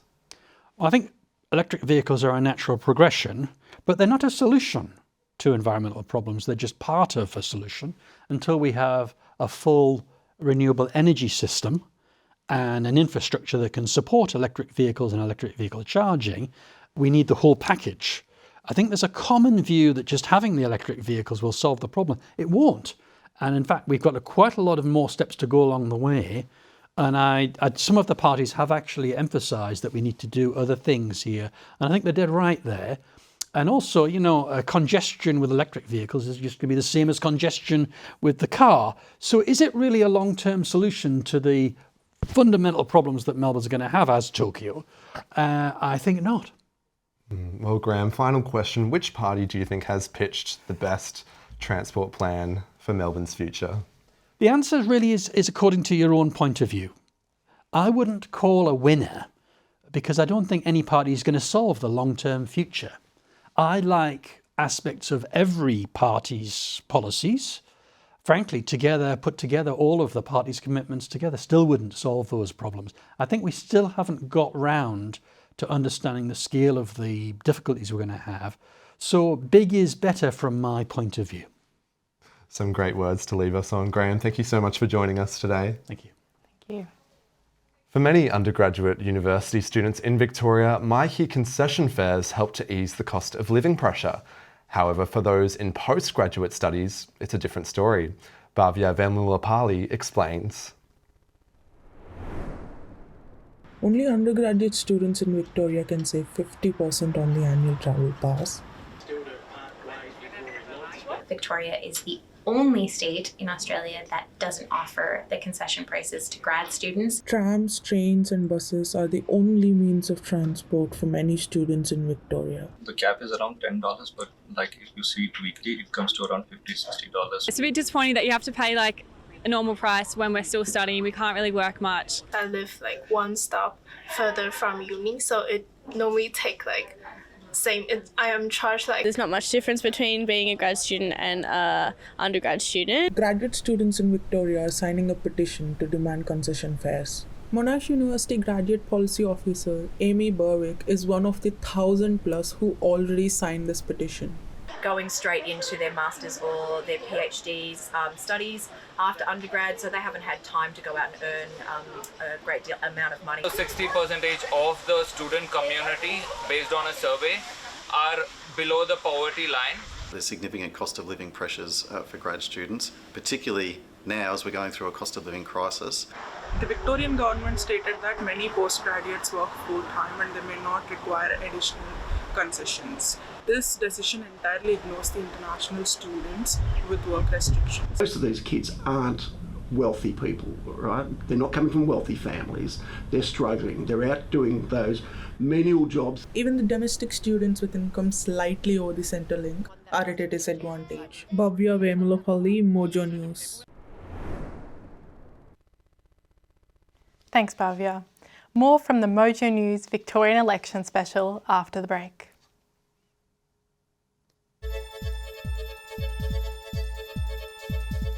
And welcome back. So let's find out the latest. So we've got a graphic showing now. In Benambra, we have a Liberal gain, Zare. So did you want to discuss a bit more about that seat? I think so. I think before we do just speak about that one, it's worthwhile just remembering that we're still early days. We're starting to see some trends come in. We're starting to see some seats where there are changes going on. And obviously Benambra is going to be one of those, it looks like.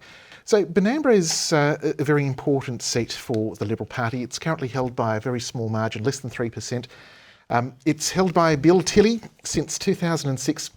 And for those who may not be familiar with Benambra, it covers places like Wodonga, Rutherglen, essentially across the Victorian border.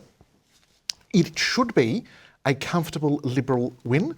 And at this stage, it looks to be a Liberal win at the moment.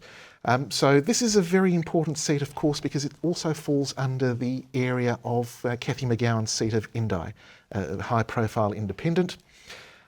Very, very important for the Libs to hold. It looks as though they are holding. And Sam Groth has declared victory for Nepean. Yes. Is this good news for the Libs? Well, it looks to be a glimmer of hope. It looks to be a bit of a sparkle in what they've got at the moment, because it looks to be a fairly status quo election. Looking at our ledger, we've got a ledger here, and essentially at the moment there is one loss that the Liberals have endured at the moment. That's the seat of Hastings. It looks as though that's going to Labor, but they have gained Nepean. So a net effect at this count, at this stage of the count, doesn't seem to be changing much. It doesn't seem to be an election in which we'll see a change of government.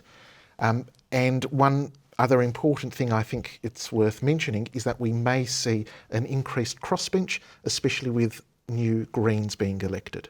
Yeah, and obviously this election has been one where social media has sort of dominated the discourse and dominated the field. We've seen so many of the candidates sort of make their debut on social media or continue their stint on social media.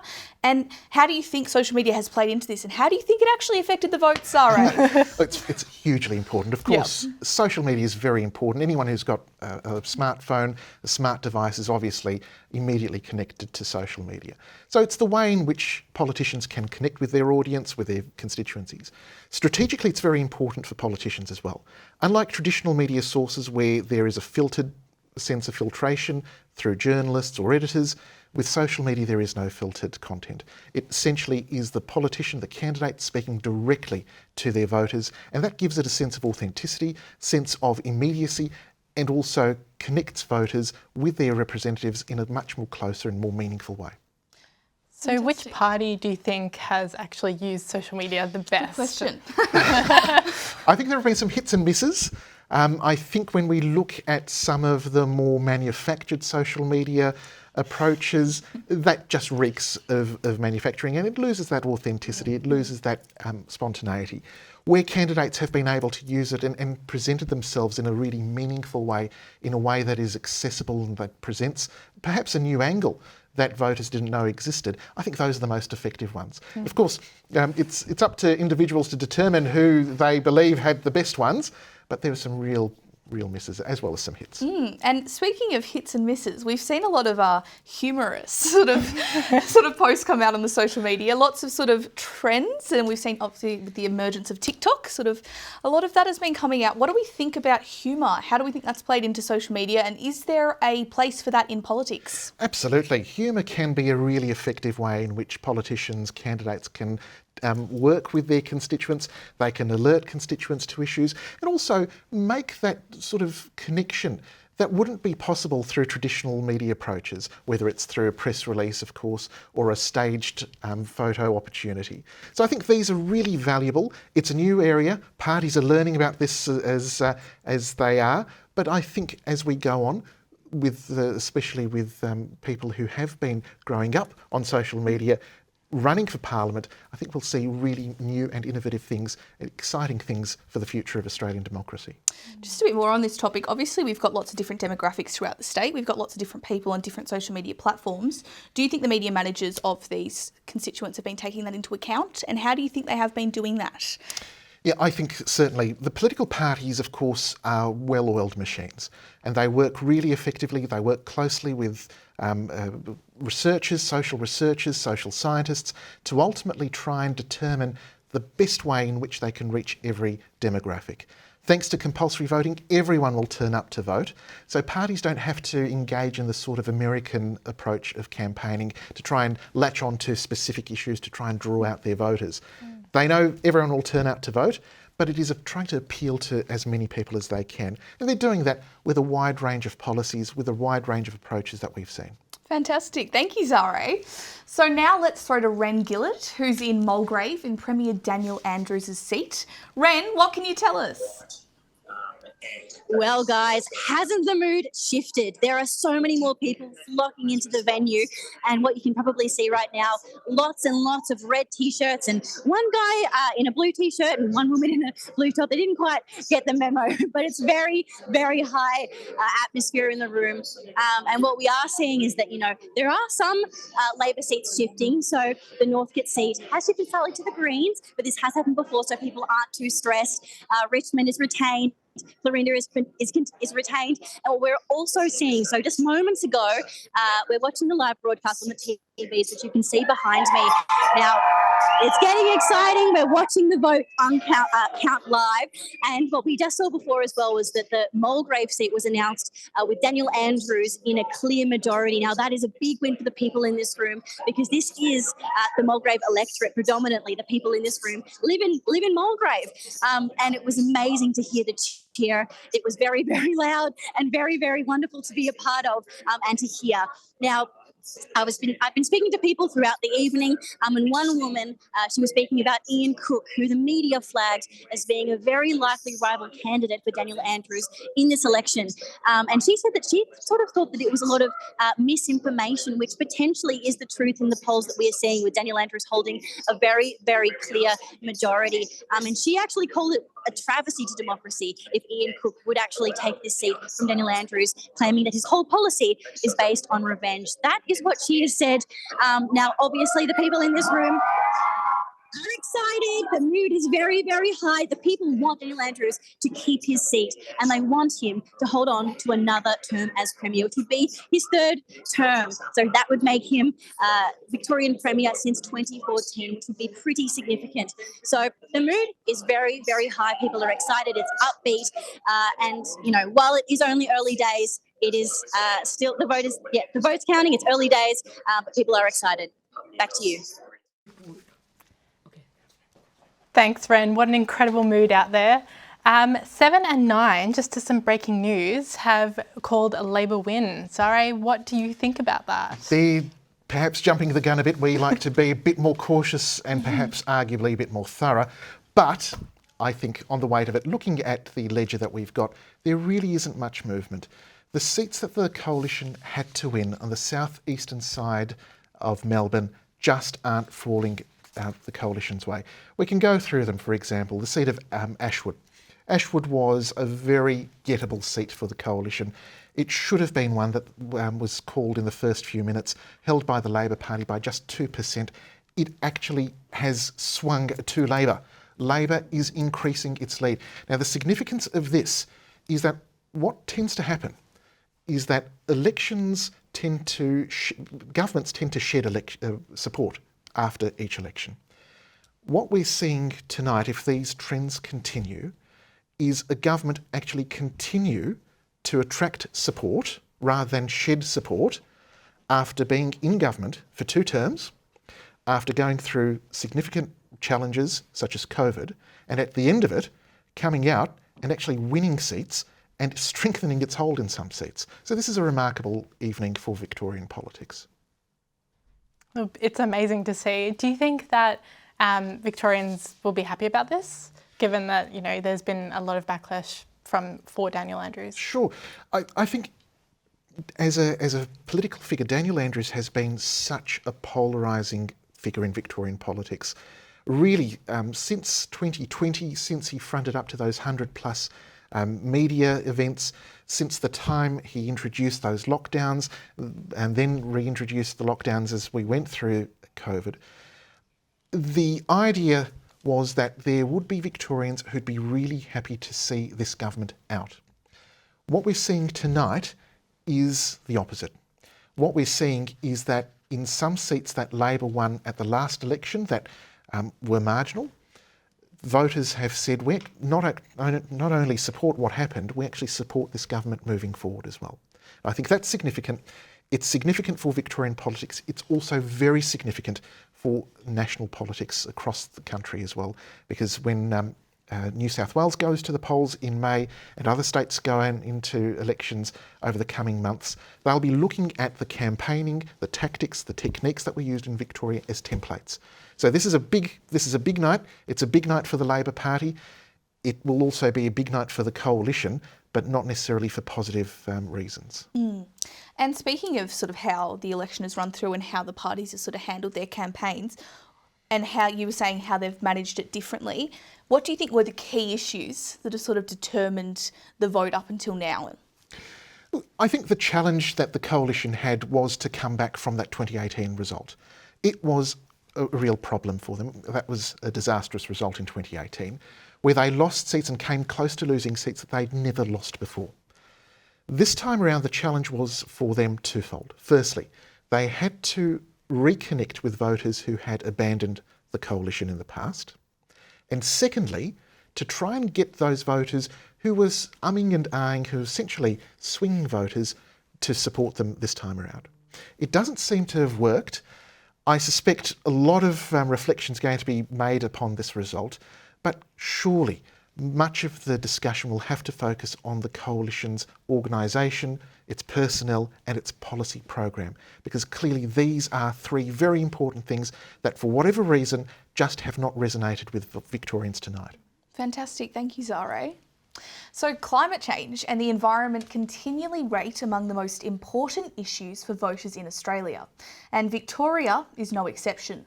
The Andrews' government has a strong record on energy policy, and following its poor results in the state and the federal level back in May, the Liberals may have also made some big pledges. Jacob has more.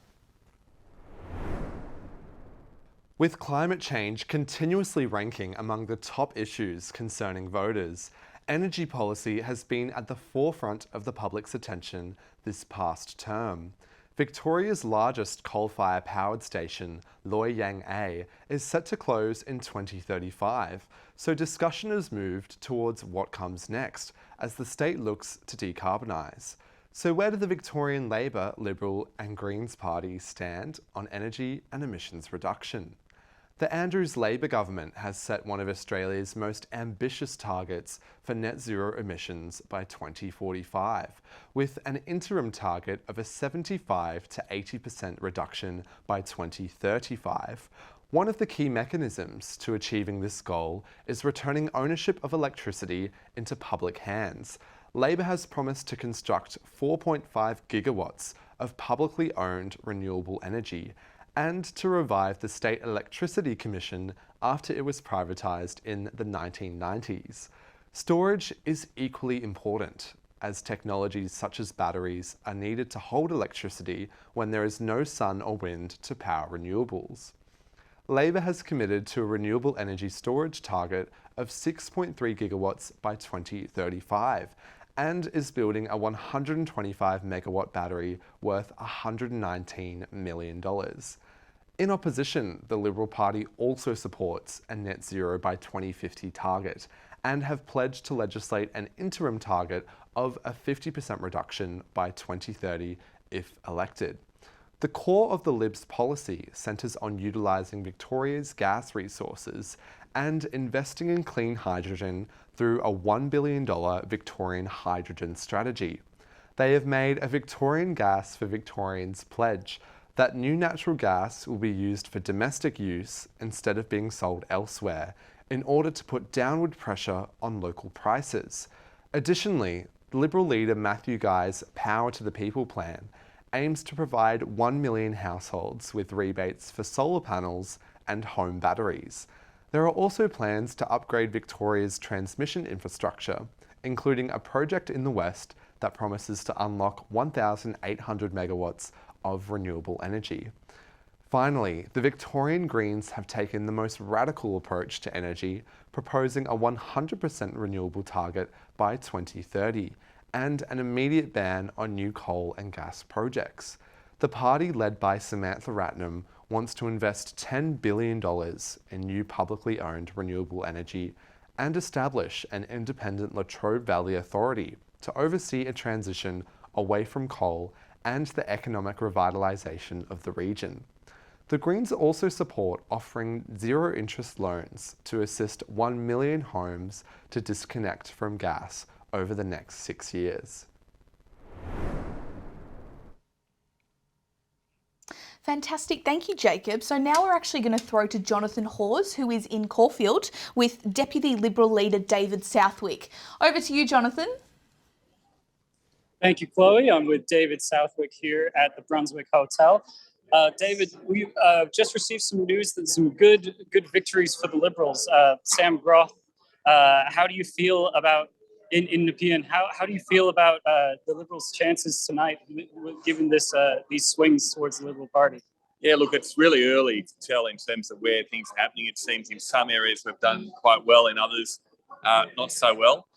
So we just have to wait and see how it all pans out. I think one of the issues about voting is so many people are voting early at the moment. So look at a seat like mine here in Caulfield. We've got over 60% of people have voted early. 21% have voted via postal vote. And that means that of the 10,000 postal votes, 5,000 votes in a seat like Caulfield still hasn't been received. So, and that'll play out right across the board when we had, I think, across the state, over 50% have voted early. So we'll have to wait and see where things are at, but it certainly seems a bit of a mixed bag in terms of results across the state. And I've also heard Cheryl Hammer is doing really good in Shepparton. Were you expecting to win that? Is that good news for you guys? Yeah, Cheryl's a great candidate.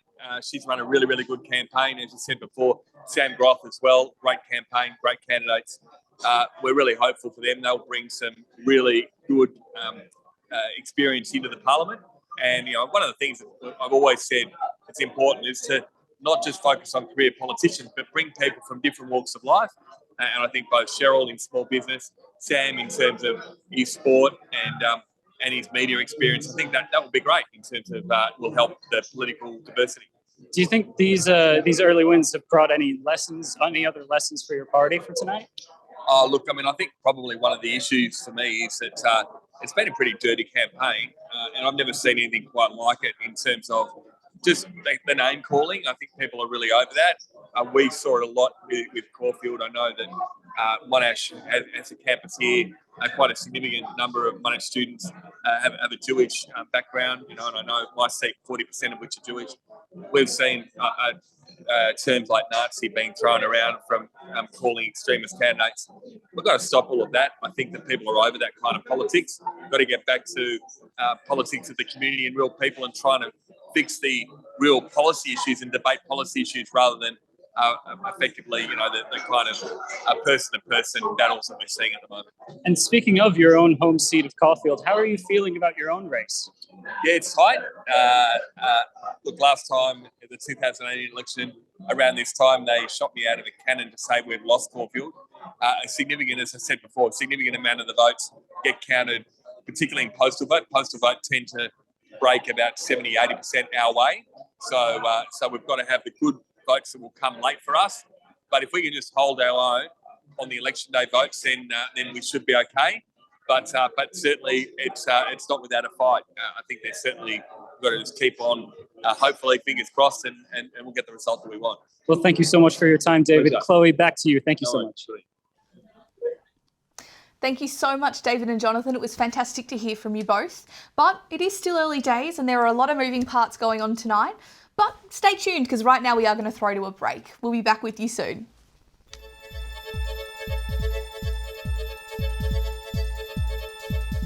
Welcome back. So, Zare, 7, 9 and ABC have all declared it. Is it too early? The trend's going one way. It's not going to the coalition. It's remaining with Labor, and it's an impenetrable fortress for the coalition at the moment. The number of seats that they had to win, they are just not making any inroads in. Seats that they were expected to start to make inroads in, it's actually going the other way. Swings are going to Labor. This, as I sort of mentioned earlier in the night, the D word, disastrous. It is disastrous because for a government that's going for a third term, it sort of defies traditional political behaviour for such strong swings to be seen, and it looks as though Labor is on track definitely to win, to remain in government. There will be no change in government in Victoria, and it perhaps could be a case that Labor has a reduced majority, but the tracking suggests that it will win a majority in its own right. And Ren briefly spoke about John Cook and Daniel Andrews' Yep. seat. How's that looking? It's looking very safe for Mr Andrews. Okay. There's no chance that he will lose that seat from what I can see at least. Yes, just taking a look at that. Too early to call in these seats. We're having kind of spitter-spattering. Some seats have more, some seats have less. I just wanted to talk, Zare, about these Green seats. While Labor has predicted the winner, the question was always going to be, are the Greens able to chip off enough seats and independents to disturb that majority. I understand we have results in Northcote and Richmond. Yep. I think these are the big stories as well. So while the Labor Party isn't losing seats in a large number to the opposition, they're actually going to the Greens. And this is going to be a bit of a problem for Labor moving forward into future elections. But we can see here when we look at Melbourne, Brunswick, Prahran, which are currently held by the Greens, it looks as though they will be in line to win another at least 2 seats, the seat of Northcote and the seat of Richmond, where they are ahead, and perhaps even Preston. So this is going to be a very good showing by the Greens if they are able to do that. Remembering that the 2018 election, the Greens did fairly well in the lower house, but in the upper house they really struggled. And it was only just the 1 seat that they were able to win, which is currently held by their leader, by their current leader. But otherwise, this is seemingly a very good news story for the Greens, looking to potentially double their representation in the lower house. And a penny for your thoughts, Zare. So the 9 newspapers have also just called a Daniel Andrews win. Obviously newspapers have a deadline for the next day, so they've called it early. But what do we think about all these early calls? Yep.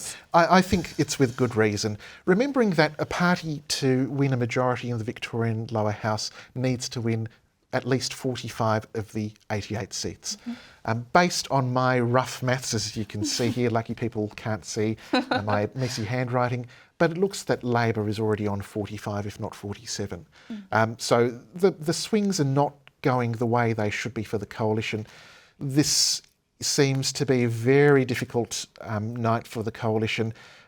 We just heard from Mr Southwick, of course, who's representing the seat of Caulfield. He won it with a very fine majority last time. At the moment now, it looks as though the Labor Party is ahead in the count. So it's a really poor result for the coalition. Yeah, and the news just keeps on getting better and better. The ABC predicting 47 seats for the Labor Party. That obviously would be a majority, 2-seat majority. I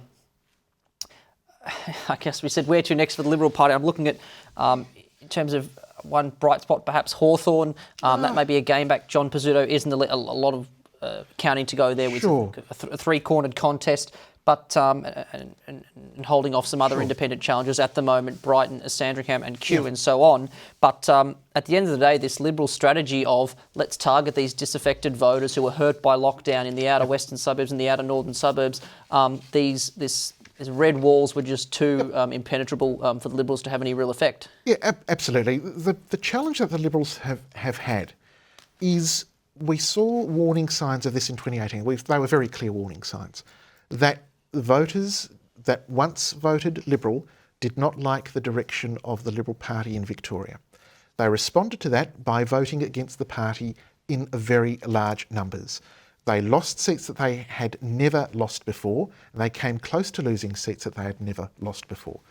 And what we saw across the board, especially in the strategically important southeastern area of Victoria, Melbourne, seats like Bentley, Oakley, Mordialloc, Carrum, the traditional Sandbelt seats as they are known, there were larger majorities than in previous elections.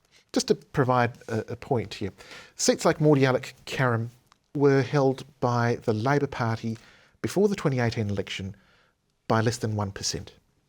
At the last election, they ballooned to over 12%, 13%, 14% and so on. It's very hard to claw that way back. And when we look at the live data as it's coming in, so a seat like Mordialloc, for example, which was once marginal, sure, there's been a bit of a swing against Labor, 6%, but it still leaves over 7% to go. So some voters have come back, but not in a meaningful way and not in those marginal seats that the Liberal Party needed to win. So I think we've declared that the Liberals are likely to lose in this election, meaning David Southwick's probably not in a good position. So, Zare, who is the next Liberal leader of this state? Well, it remains to be seen who they actually have left in the party room. It looks at the moment that Matthew Guy is safe in his seat. It looks as though the deputy leader, David Southwick, is in a bit of trouble. There hasn't been much movement to him in the polls. It could be someone such as John Pesutto if he was to win the seat of Hawthorn, but even that is looking very marginal and very troublesome for the Liberals at the moment. Who else is there?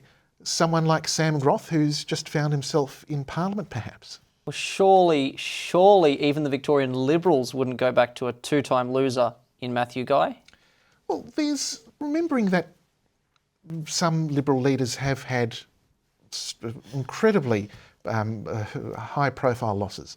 John Howard at the federal level was deemed to be a failure as opposition leader.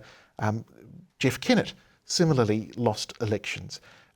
What we're seeing it's certainly going to be a very tough night for the Liberal leader, but it's not unthinkable that he remains. It's going to come down to where the swings were, and if there was to be a swing towards the Liberal Party in a strong way, then I suspect he will remain. Second time out, if there's a swing against the Liberals in those key marginal seats, they'll probably start to look elsewhere. But the question is where? Where is that talent going to come from? What talent will remain? And will they be able to resonate with traditional voters as well as swing voters who they so sorely need to vote Liberal? Fantastic. Thank you, Zare. So now we're going to throw to Ren Gillett, who is in Mulgrave, waiting for Daniel Andrews. Are we, Ren?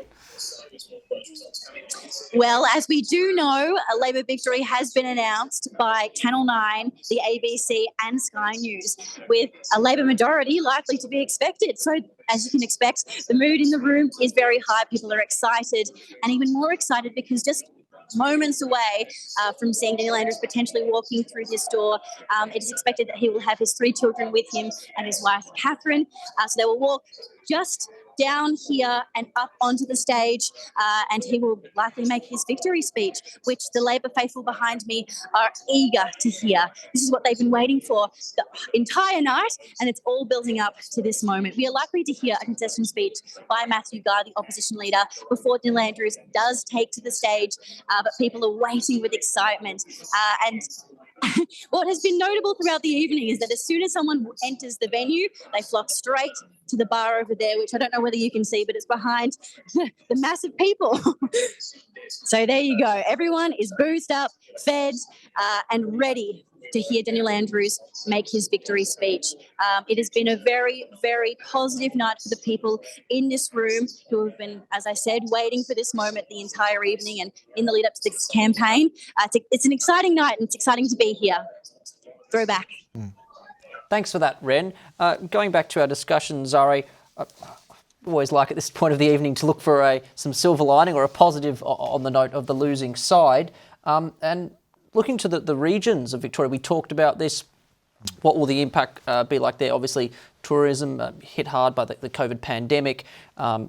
Region of Victoria did win the rights to the Commonwealth Games coming up in 2026. And what we have seen some very interesting results. 2 quite popular rural independents who have been called to have lost their seats by the ABC, that being Susanna Sheed in Shepparton and Ali Cupper in Mildura. And additionally, the Liberals fighting off an independent candidate in Benambra up in the northeast of the state. So perhaps this is a sign that, not all is lost, I guess, for the Liberals. They attempt to build back from yet another loss. No, absolutely. The seat of Mildura, which was held by Ali Cupper, is a really important gain for the coalition, as is the seat of Shepparton. Interestingly, of course, these are both wins by the National Party. So the Nationals are holding up their end of the bargain, and they are certainly retaining and winning seats that they have won in the past.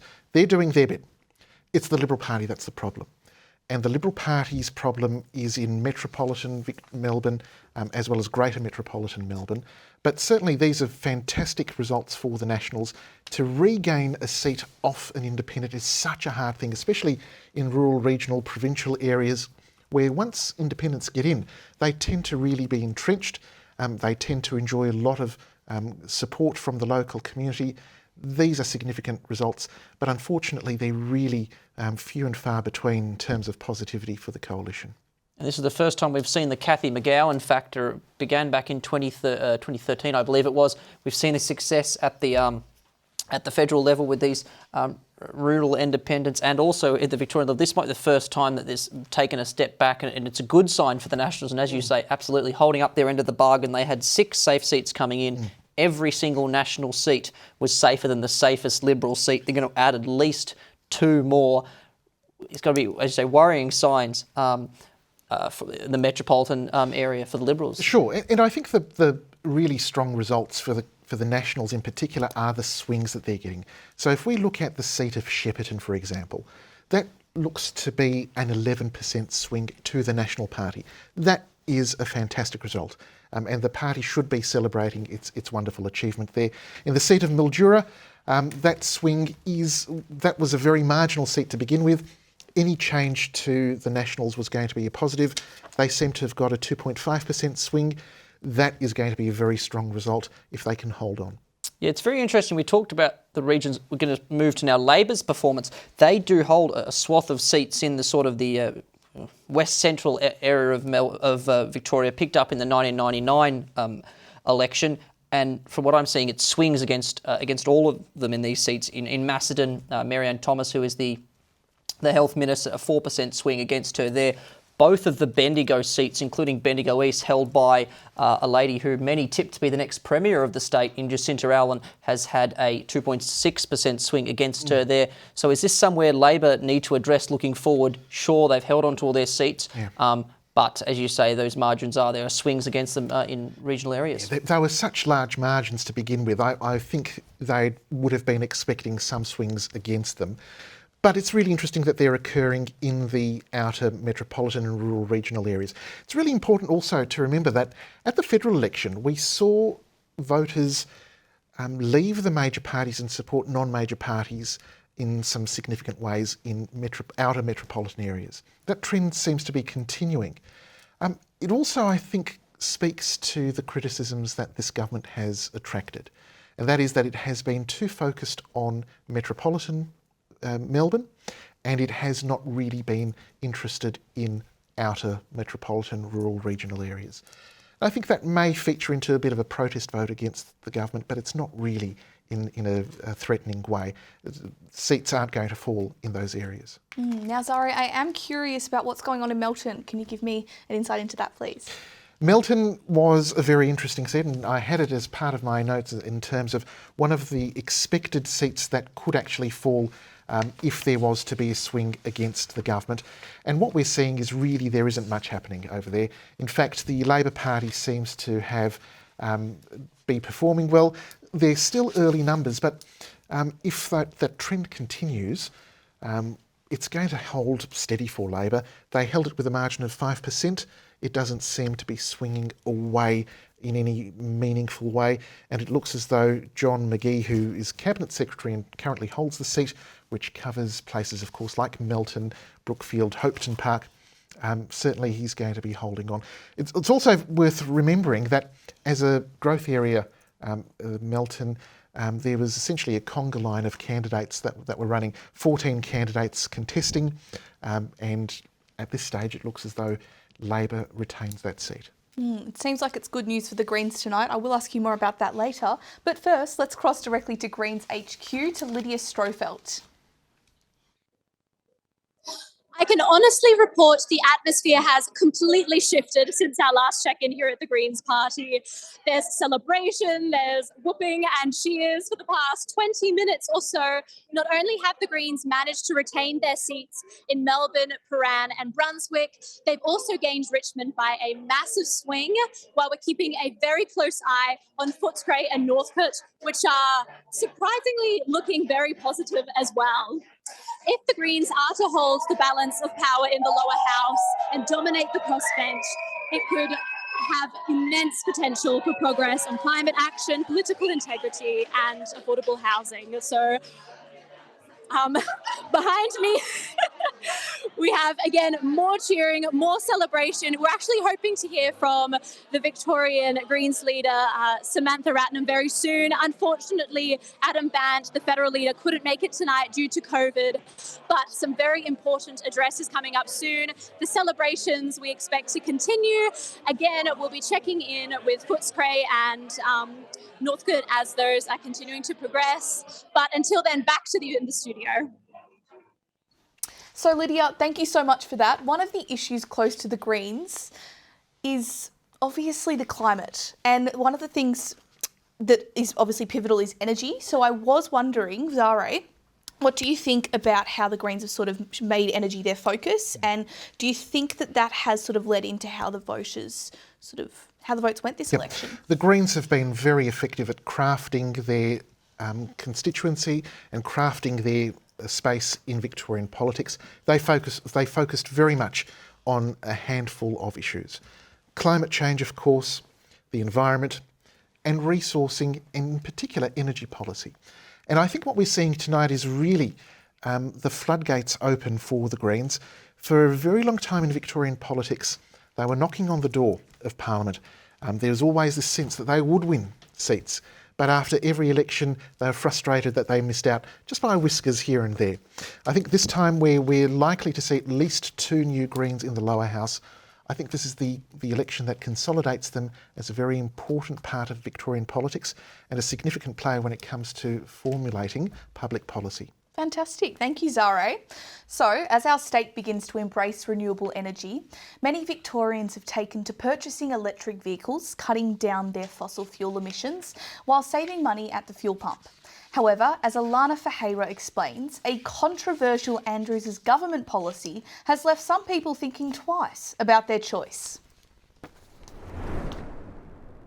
Climate change was one of the main topics debated during the federal election in Australia this year. Earlier this month, leaders from around the world gathered at the COP27 in Egypt to discuss actions to be taken. The federal government claims to be focused on the goal of zero net carbon emission by 2050. The switch to electric vehicles plays an important role in achieving it. However, the taxation of EVs has been a sensitive topic, especially for the Victorian State government. The tension between cost of transport for consumers, but it's also a tension between state and federal taxation. The Victorian government is now in a position where, as EVs gradually take more and more market share, they will be beginning to get this revenue. Since July 1st on this year, the Victoria government has increased the tax on zero and low emission vehicles to 2.6 cents per kilometres driven. The Australian Electric Vehicles Association Victorian understands that the priority must be to create incentives to increase the numbers of EV users, and believes the implementation of a tax will drive the potential users in the opposite direction. There's a fuel excise that is a federal government tax, but as we change over to electric cars and we don't use the fuel, we will have to replace that income with some sort of road tax, and everybody agrees that that should happen. But at the moment, because we need to encourage electric cars, most people involved with electric vehicles think that the Victorian government was wrong to introduce that tax now. In 5 or 10 years' time, yes, but not now. And it needs to be uniform throughout Australia. It would be silly to have a different tax. It needs to be a uniform policy. Finding a common way of balancing policies to promote the transition from petrol to electrical car and how to tax the electrical car use has been a sensitive topic and will be a great challenge for the next government in Victoria. The reality is, if we want to get to net zero by 2050 or earlier, or even 50% reduction by 2030, which the state's committed to, we need a vastly better public transport system. To lead by example and have all their fleet vehicles changing over to electric within the next few years. And they need to have a transition plan which they announce and then they implement in a staged process. Alana Ferreira, MOJO News. Thanks for that, Alana. Now, after the break, we'll be chatting about how regional Victoria is bouncing back from COVID-19 and how each party has tackled these issues during the campaign. You're watching MOJO State Election coverage.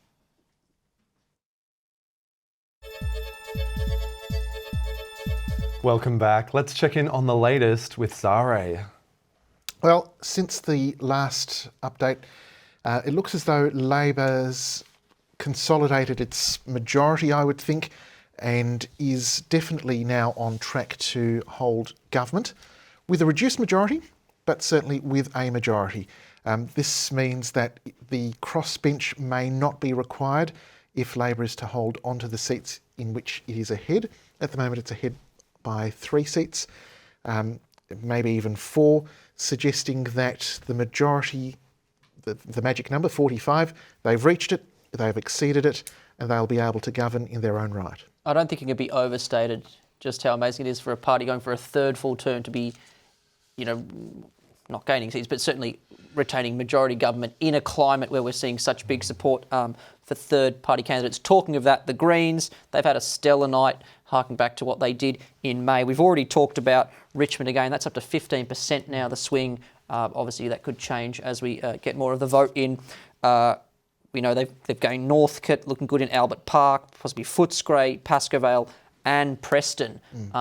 There's this talk of in the northern suburbs, the hipster-proof fence. Well, that keeps moving out and out. It's extending into the western suburbs. There is going to be a green ring of seats around inner Melbourne, Zare. There is, and I think that's one of the things about this election, that the Labor Party isn't losing seats to its opposition, the traditional opposition, the coalition. It's losing seats to the Greens. And it's losing seats to the Greens in inner metropolitan areas where the Greens traditionally do well, but now for Labor it is becoming problematic because they are losing seats that would serve as that important buffer they need to cover that majority. If seats like Albert Park go, Footscray, Preston were to be lost to the Greens, then we're seeing a really important block appear.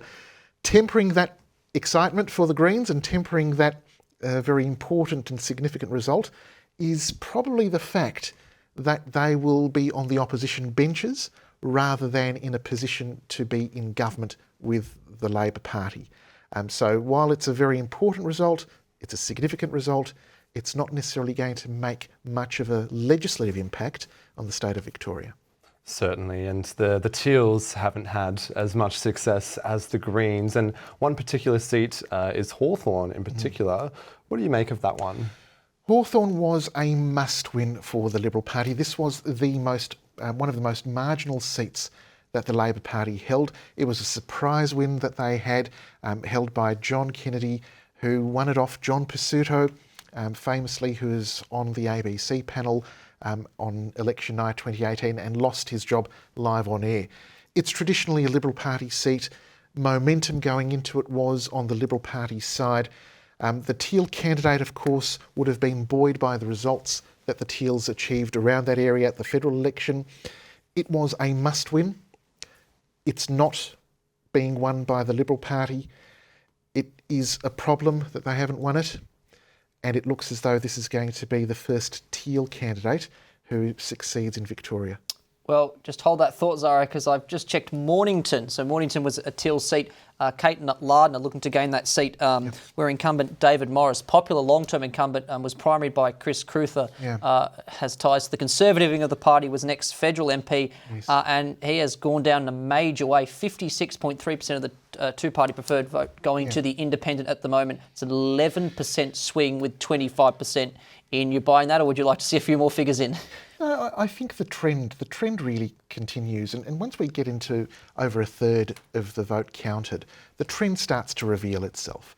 And the trend here is really one-way traffic for the independent. There is a very narrow path to victory for the Liberals in Mornington. Looking at this with an 11% swing against them, it's a remarkable result. It's a remarkable result for a party that for the last 8 years has been in opposition, and you would think should be in a position to start attracting votes. We thought 2018 was where the Liberal Party vote bottomed out. We're now in 2022, the vote's going further away from them. So the Liberal Party's in a world of trouble at the moment. Absolutely. We're talking a lot about regional Victoria. One that caught my eye, Morwell. Now, this is an interesting seat because an independent member held this seat up until this election. Is retiring. He was an ex-national, and this was seen as a notional Labor seat, Labor heartland going back to last century. A lot of power plants being closed down in that electorate by the Labor government, and it seems like that's had an effect. This will be another national game. We keep talking about it off the Labor Party. Sure, the Liberals have had a bad night, but they're partners in the coalition. Zare, another good night. Martin Cameron predicted to win the seat in Morwell in eastern Victoria. I think that's about right, and I think the Nationals should be celebrating, and rightly so. They are a very small political party, of course. They contest electorates outside of metropolitan Melbourne, and they have succeeded where they have contested seats tonight.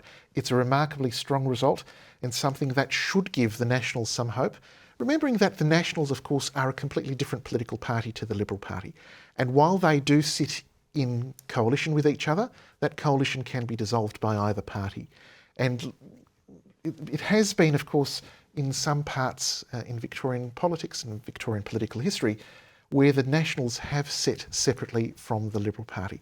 And I wonder whether that's something that may be going through the minds of some Nationals right now. Yeah, it's fascinating because you think for the Liberals to be more competitive in the inner city, they're going to have to get more progressive, and the Nationals are not necessarily going to be on board with that. Talking of regional Victoria, it was the decider in the 1999 Liberal government loss and the 2010 election when the Liberals won government for the first time in over a decade. But it's the centre stage again today. And what are the issues at play there? Joshua Malcolm went for a little road trip to take a look. Lockdowns, stay at home, isolation. These are all terms associated with the government's response to the COVID-19 pandemic in Melbourne. However, while case numbers skyrocketed in Melbourne, the slow rise in regional Victoria created different issues. And in the country, we figured that we're pretty isolated. To be perfectly honest, it was probably nearly 6 months before we actually had a case in the Shire. And that turned out to be a case of a person who claimed the residency at Beulah, which is half an hour, 20 minutes north of here, that didn't actually live in the area in the Shire at all. So our first case was a non-event because it wasn't actually, they didn't live in the Shire. One major area of the regional Victorian economy that was hit the hardest was small businesses.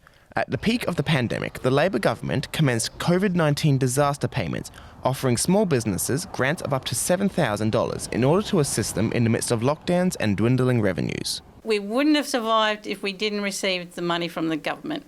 That helped us out and relieved the stress. The recovery for many businesses in regional areas this year has been positive, with the return of tourism and travel to the regions. So I'm surprised that we've actually recovered so well. Well, actually, interestingly, one of the things we found is that more Melburnians are now getting out to the regions, and that's actually really helped with the recovery. And to some degree, the pandemic actually forced a lot of Melburnians to go and see the towns around them in Victoria, and that's actually had a really ongoing positive impact. An event that many are expecting to further assist with the economic recovery is the upcoming 2026 Commonwealth Games, taking place in regional Victoria, with regional cities like Ballarat already having preparations underway. And we're looking forward to it. There's going to be hundreds of millions of dollars spent. Only a couple of weeks ago, the Deputy Premier announced that there's $150 million being spent just on the stadium precinct itself. And there'll be more money being spent on building new housing for the athletes, which we hope to sort of turn into affordable and social housing afterwards, as well as a whole range of other infrastructures, possibly new train stations as well. While local businesses are recovering after the economic challenges of the pandemic, there is still a long way to go. As the recovery continues, locals have this message for tourists. Don't lock down your aspirations to the now from Melbourne, because there's so much more in the state to see, and everyone's made very welcome. Come out and see what it's all about. Lovely area, nice and flat. Lots of water around at the moment, so there's lots of birds and things like that. So a good area to come to. Just try something a bit different. Go and check out a different town or a different city you hadn't been to before. There's so many great places, all within 2 or 3 hours of Melbourne. Yes, you'll get the internet. Yes, you'll get a good coffee. And who knows, you might end up falling in love with a place and becoming a permanent resident. Joshua Malcolm, MOJO News. The tourism and entertainment sectors have undoubtedly taken a hit post-COVID. To take a look at how the events industry has adapted and will continue to evolve, we pass now to Connor Fowler. The tourism and events sector were two of the hardest hit during lockdowns, but now Victoria is turning a corner. The 2022 Australian Grand Prix and AFL Grand Final had record attendances, while concerts are back. However, staff shortages continue to plague the sector, with the Victorian Chamber of Commerce hoping summer can ease difficulties. As we roll into the warmer weather here in Victoria, hopefully that will come back somewhat, but it's just going to take time. The Chamber is also calling for Victoria's own dedicated tourism marketing campaign. We've just seen the federal government's campaign, the federal body, with Rose Byrne. Let's do something similar for Victoria. Let's celebrate, our Great Ocean Road, our cafe culture, our wine regions. There's really something for everyone in Victoria. Looking forwards, perhaps Victoria's biggest boon in the coming years is the 2026 Commonwealth Games, to be held in 5 cities across regional Victoria. For Kookaburra Craig Murray, the Games provides a huge opportunity for him to represent Australia at home on the world stage. We don't play too many games as Kookaburras in Melbourne or even Victoria, so to have friends and family around for that would be very special. Already with 5 caps to his name at only 20 years of age, Murray is hoping to be in his prime in 2026. We've got a World Cup coming in January 2023 and then followed up by Com Games and Olympics, so hopefully I can sneak into a couple of those squads. With a plethora of sporting and cultural events on the horizon, Victoria can reclaim its crown as the cultural capital of Australia. Connor Fowler, MOJO News. We'll be right back with all the latest on the 2022 Victorian election.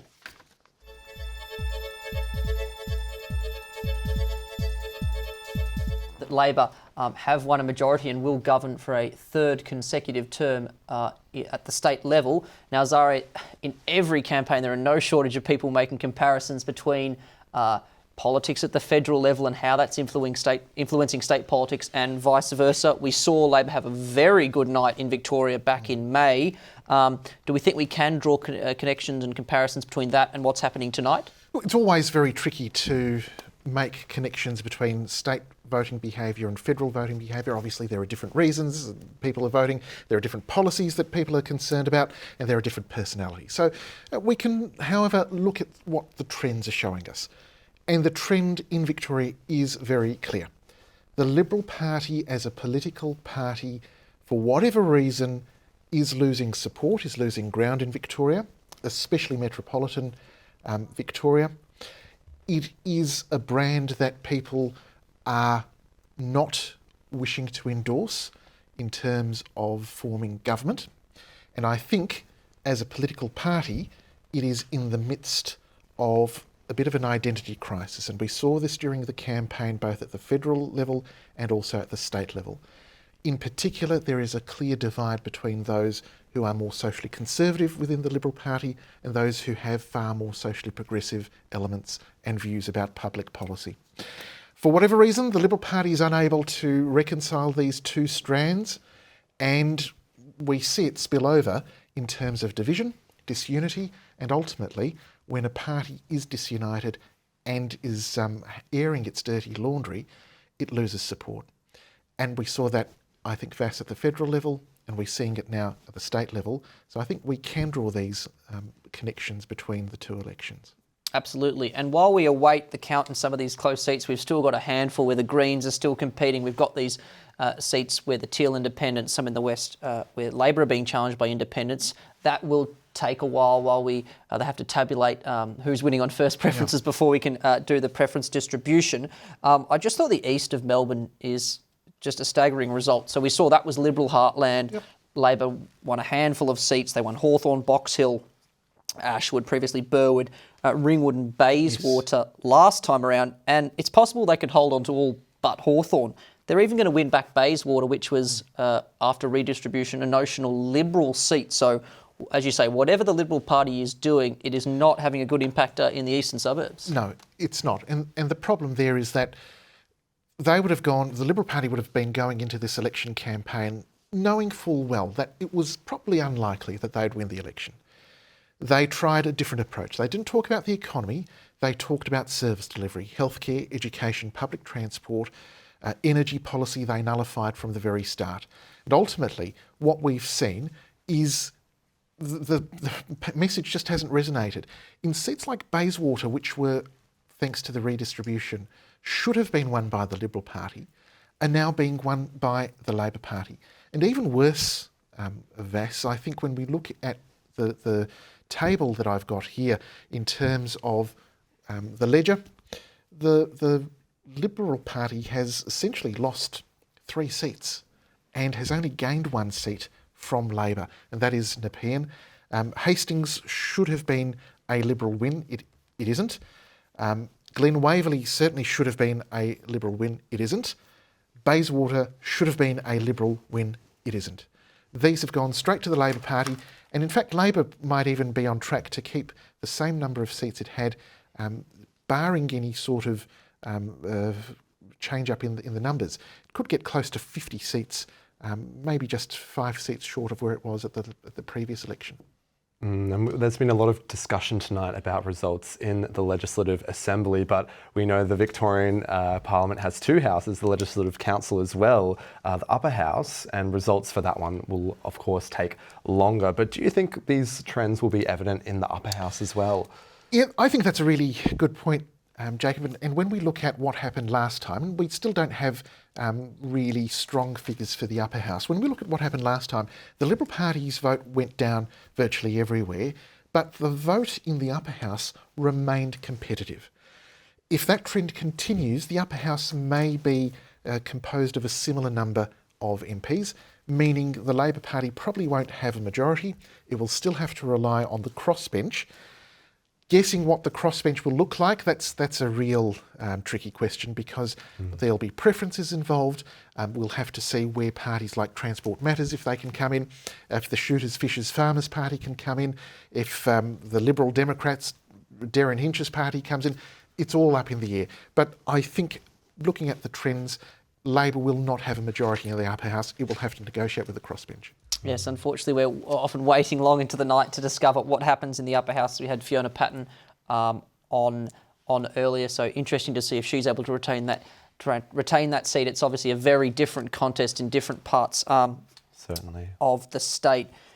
There, should we look at the Western Suburbs? I'm very interested, Zari. There were 2 threats to Labor in the Western Suburbs. There was the Greens, and we've seen Footscray, which was had a massive majority versus the Liberal Party, but the Greens have really come in. That's an area with a lot of turnover, a young population, a lot of renters. The Greens policies clearly appealed to them. And then out we had Melton. We also had Point Cook and Werribee, which are interesting. Obviously, Werribee is where Tim Pallas is standing. It looks like he's retained there. And then Point Cook, there was another independent running. Yep. Again, they don't seem to have come through there. I think Melton would be the best. And that's ALP likely at this stage. A good night for the Greens, but perhaps not so much for these independents in the Western Suburbs. No, that's right. Werribee was one of the seats that was talked about ad nauseum, I think.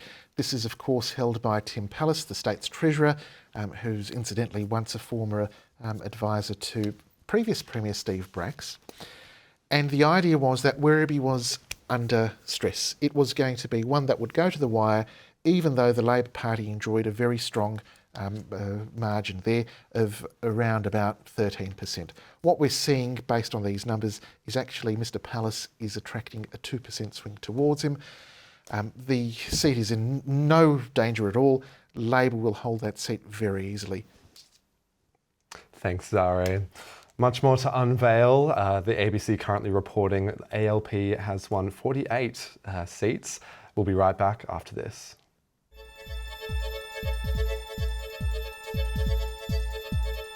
Welcome back. We're going to throw to our very own Ren Gillett, who is at the ALP event in Dan Andrews' seat of Mulgrave. Ren, is the excitement... Yes, there is still a great amount of excitement in the room.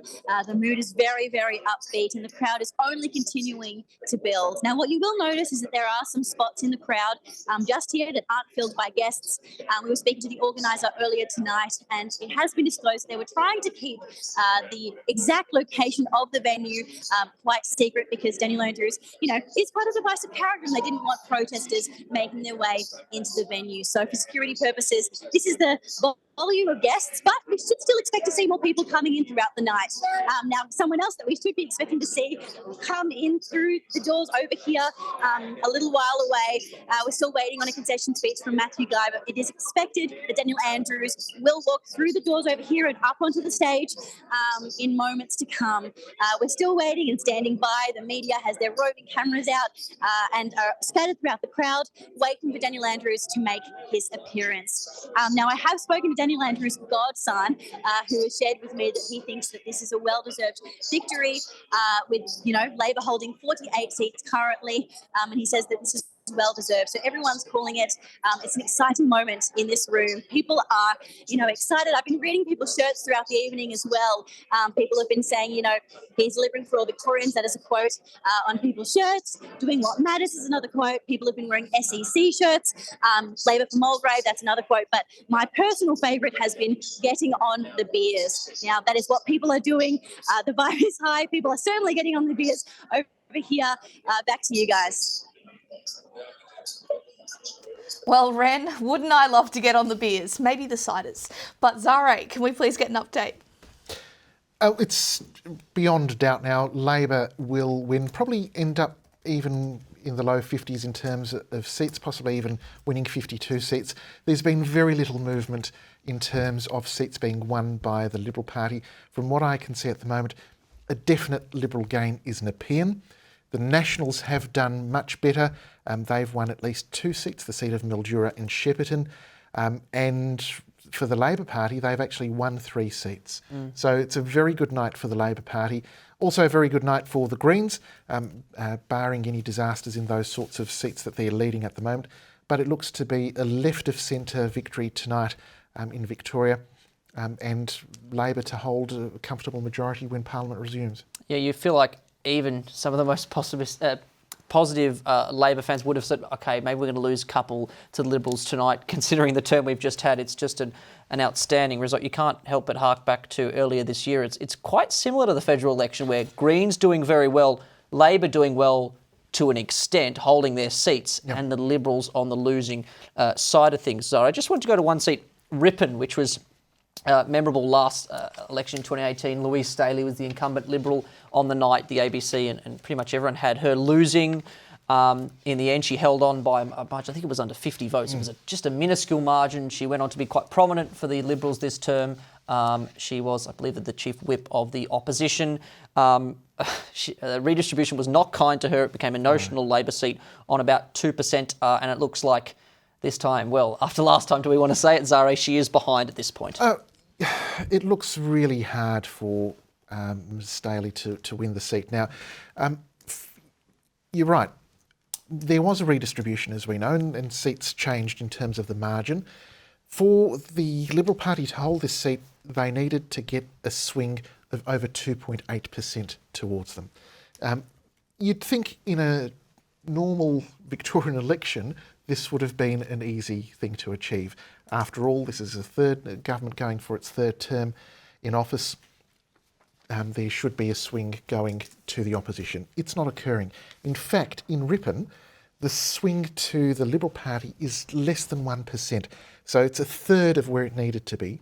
And because of that, it looks as though Labor will win Ripon, and that will contribute to the majority of seats that Labor will have in the chamber. Also, going to Shepparton, that's an interesting gain for the Libs. Could you elaborate on that, Zare? Yes, Shepparton is a really interesting one because this was held by a very high-profile independent, Susanna Sheed. Of course, Shepparton centres around the town of Shepparton. The problem that the Liberals, or the coalition had here, was that how could they have won a seat off an independent?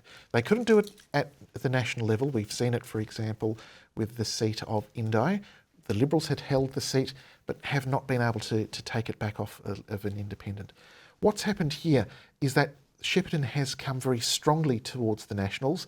Kim O'Keefe, who's the Nationals candidate there, has enjoyed a 10% swing and looks to be headed for Parliament, and that's a really good win, because I don't think people would have forecast an independent losing at this election. Absolutely not. She was, of all the independents out there, she was the one you would have been putting your money on. It was Ali Cupper who had the very small margin up there in Mildura. I'm pretty sure a lot of National Party power brokers around the country will be ringing up Kim O'Keefe to figure out exactly what she did, what her campaign strategy was, Zara, because that is, that's up near Cathy McGowan territory, again in the northeast of the state, and she's pulled it off. She has defeated an incumbent and a seemingly popular independent. So I think in the days that follow, there will be a real dissection of that seat to figure out what happened there. And as we've said, very good night for the Nationals. And from what I'm seeing at the moment, I count a swing against Labor in every single regional seat that they hold. Yes, they're holding on to the Bendigos, Macedon, Eureka, Wendouree,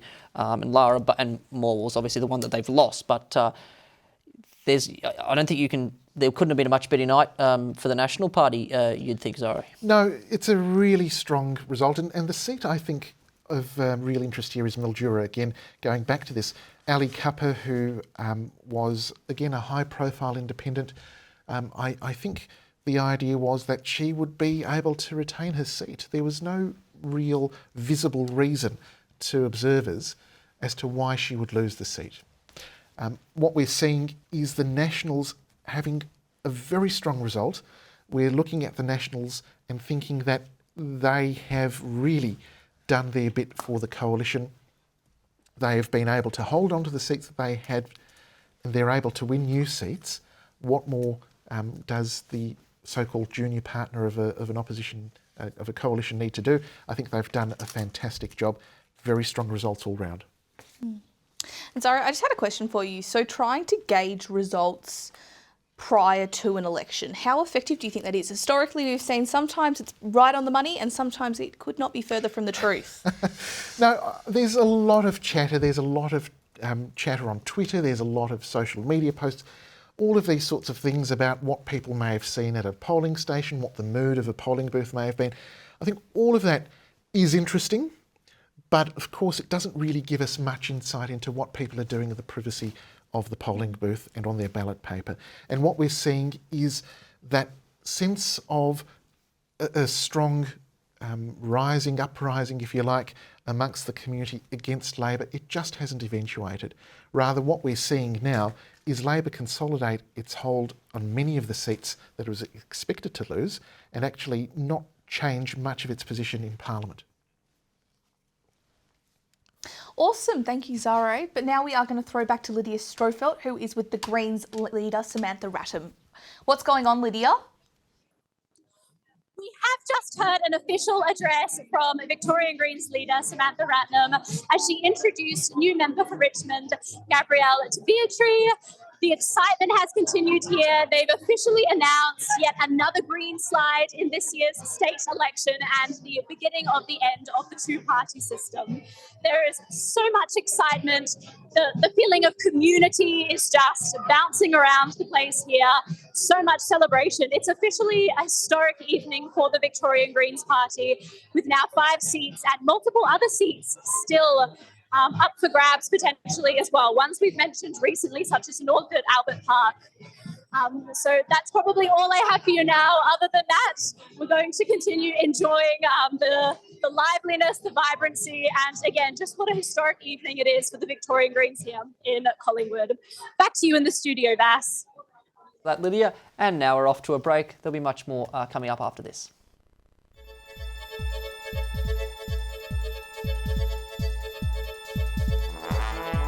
Thank you so much for joining us at this stage in the night. We are actually just waiting for Matthew Guy to concede. So, Zara, Matthew Guy did report that having to concede against Daniel Andrews in 2018 was one of the hardest things he had to do. How do you think he's feeling right about now? I think he, along with the Liberal Party, should be feeling really shocked. This is not the election result that they had hoped for. The polls had consistently shown the Labor Party to be in an election-winning position, even through the depths of COVID lockdowns. And what we've seen is that resilience come through again. In terms of a two-party preferred vote, it looks as though Labor will be in that 54-ish range, 54-46, which is very similar to where the opinion polls had it this morning. Matthew Guy put in a very positive-looking campaign. And I would argue that the Liberal Party out-campaigned the Labor Party over the last few weeks. It was a very positive campaign that they put out. Labor was caught up in answering questions about IBAC, about the Premier's performance, about the Premier's future in some interviews as well. But what we're seeing tonight is really Victorians very clearly signalling their support for Labor and telling the Liberals to work, to do their work again and to try harder next time. Yeah, it's interesting. I'm harking back to May when we were on about this time of night. We were waiting for Scott Morrison to come out and say his bit. And we were talking about polling, Zara, and we said, what does this mean for polling? I believe the win in the end for Labor might have been a bit smaller than the polls indicated, but there had been a long string of elections where 2019 is the most obvious example, where the polls got it wrong. We've seen a rebound. It's really a seat-by-seat situation, isn't it, with polling? But as you say, today's news poll currently, and things can change, looking pretty good. It's looking very good. It's looking really accurate. One of the things about polls in Australia, barring the 2019 experience, which was a complete mess, but looking at polls in Australia, of course we have compulsory voting, which means that opinion polls tend to reflect the broader community sentiment. So unlike polls in the US or the UK where voting isn't compulsory, parties, candidates require people to turn up to vote. That can be very different to what the opinion polls show us. But in Australia with compulsory voting, we can take some confidence looking at the opinion polls, and they seem to be right again tonight. Yeah, absolutely.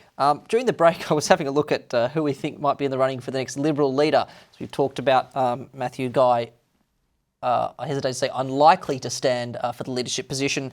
They've lost a couple of names tonight, so Pizzuto, whether or not he comes back, that is still in doubt, but the Independent has surged ahead in Hawthorn. There's obviously Michael O'Brien, who had the leadership for a few years, was deemed unelectable and replaced by Matthew Guy. David Southwick, the current deputy, he may stay in on a narrow margin. And I guess the next two people on my list were James Newbury and Brad Roswell, who represent Brighton and Sandringham. Both first-term MPs, both won by a whisker in 2018. Both have increased their margins this time around.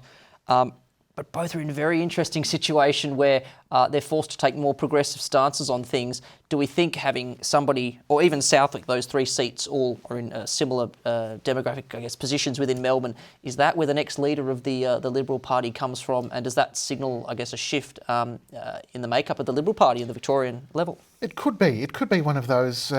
We're looking at Brighton, for example. It looks likely that James Newbury will hold on.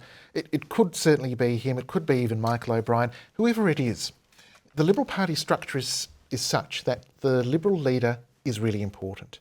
Unlike Labor, where there is a broader membership base and there is, in theory at least, some closer interaction between rank and file members and what the elected officials promote in Parliament. In the Liberal Party, the leader has great power. They can decide policy, they can try and really advance policy ideas that they believe are important. So whoever it is, they've got a really important role to play. In terms of who it could be, we'll see who remains. It has to be someone who is able to unite the party. This is something that's going to be talked about again over the coming days, but there is a real need for the party to be clear about its policy agenda. It has been all over the shop. It has been wrestling within itself about whether it is going to promote socially conservative approaches or far more socially progressive approaches. If they want to advance socially progressive issues, we can see parties like Family First and others that are doing that already, and they are attracting a grand total of between 3 to 5% of the primary vote. The Liberal Party traditionally has performed fairly well in Victoria, attracting about 35% of the vote. Now, is it a wise tactical decision to be chasing that 3 to 5% of the vote who may have really strong feelings on socially conservative matters. It perhaps needs to be thinking about a far more broader and more encompassing policy strategy. They tried to do that during this campaign, but for whatever reason, it fell short. Yeah, I'm just looking now, the Liberal Party going backwards in seat totals and in the share of the first preference vote. They're at 28.5% primary vote. Now, yes, that will come up with postals and pre-polls in the coming days, but it really isn't a good result. Flipping the script to Labor here for a second, they have won the election. You're talking earlier about IBAC and the money they put towards infrastructure. Do you think this result, Labor will see this as pretty much a green light to continue all of these projects? Suburban Rail, obviously they're very passionate about the airport link, all the money they're putting towards hospitals, funding for schools. Is this pretty much, the public giving Labor a green light, go ahead and continue with what you've started? Yes, absolutely. This was an absolute election dominated by those major policy announcements. The State Electricity Commission, the ECC, coming back in Victoria was a major announcement by the Premier. The issues concerning rail, healthcare, education, these big policy proposals that were put out there. And of course the Liberals put out them as well, but for Labor now to win and to win so comfortably is an absolute green light. Again, we say this, there could be some changes, barring some sort of unforeseen circumstance where votes start going all over the shop. That's unlikely. This is an absolute endorsement of the Labor Party's approach, and they have been given the authority to act on it. Fantastic. Thank you, Zara. We'll continue to check in with you. But right now we're going to throw to a break. Stay with us and we'll see you on the other side of this.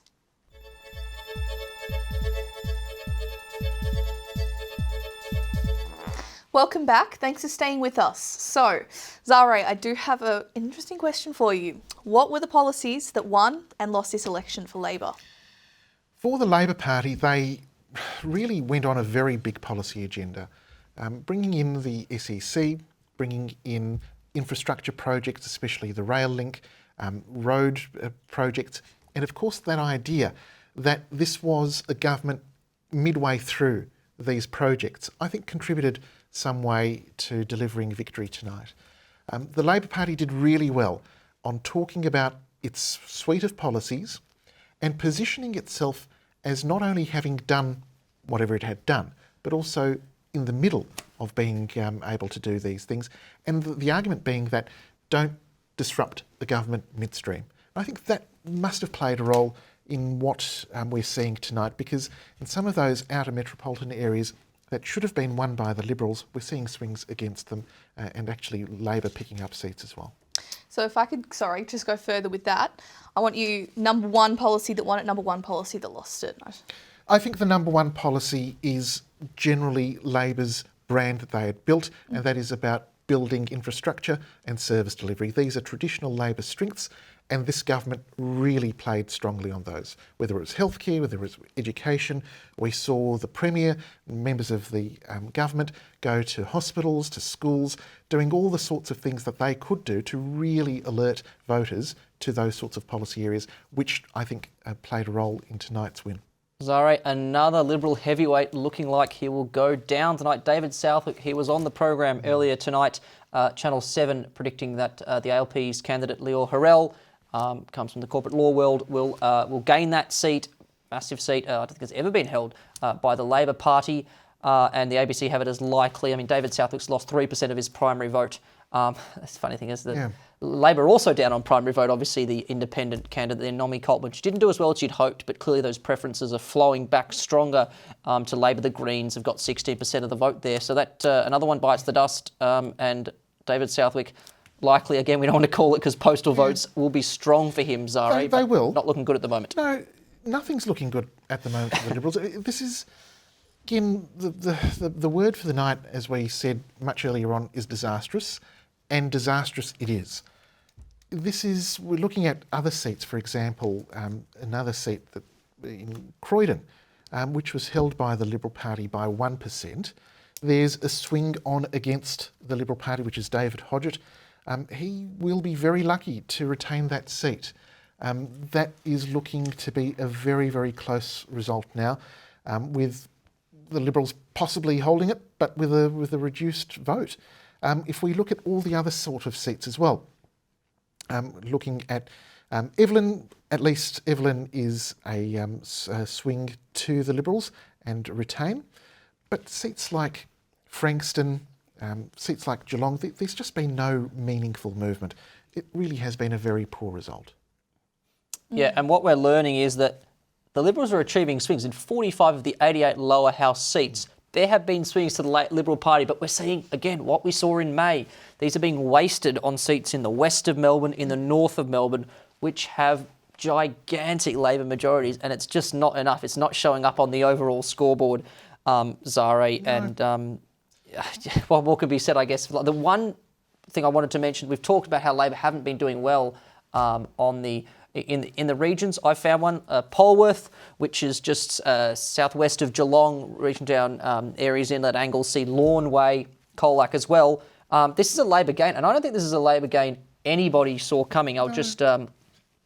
I don't have the figures in front of me at the moment, but yeah, certainly predicted to be a Labor gain, and this was another Liberal seat. So we found somewhere where, the Labor have got a swing towards them and actually gained a seat, and more bad news for the Liberals. Absolutely. The Liberals held this seat with a 2% margin.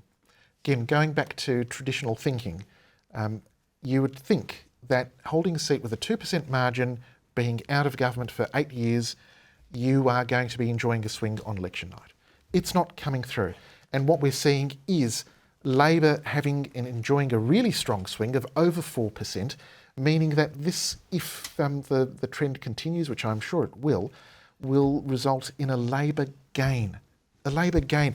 And ultimately, this is going to result, I still think Labor will probably be on track to win 52 seats, which numerically is only 3 or 4 seats worse off.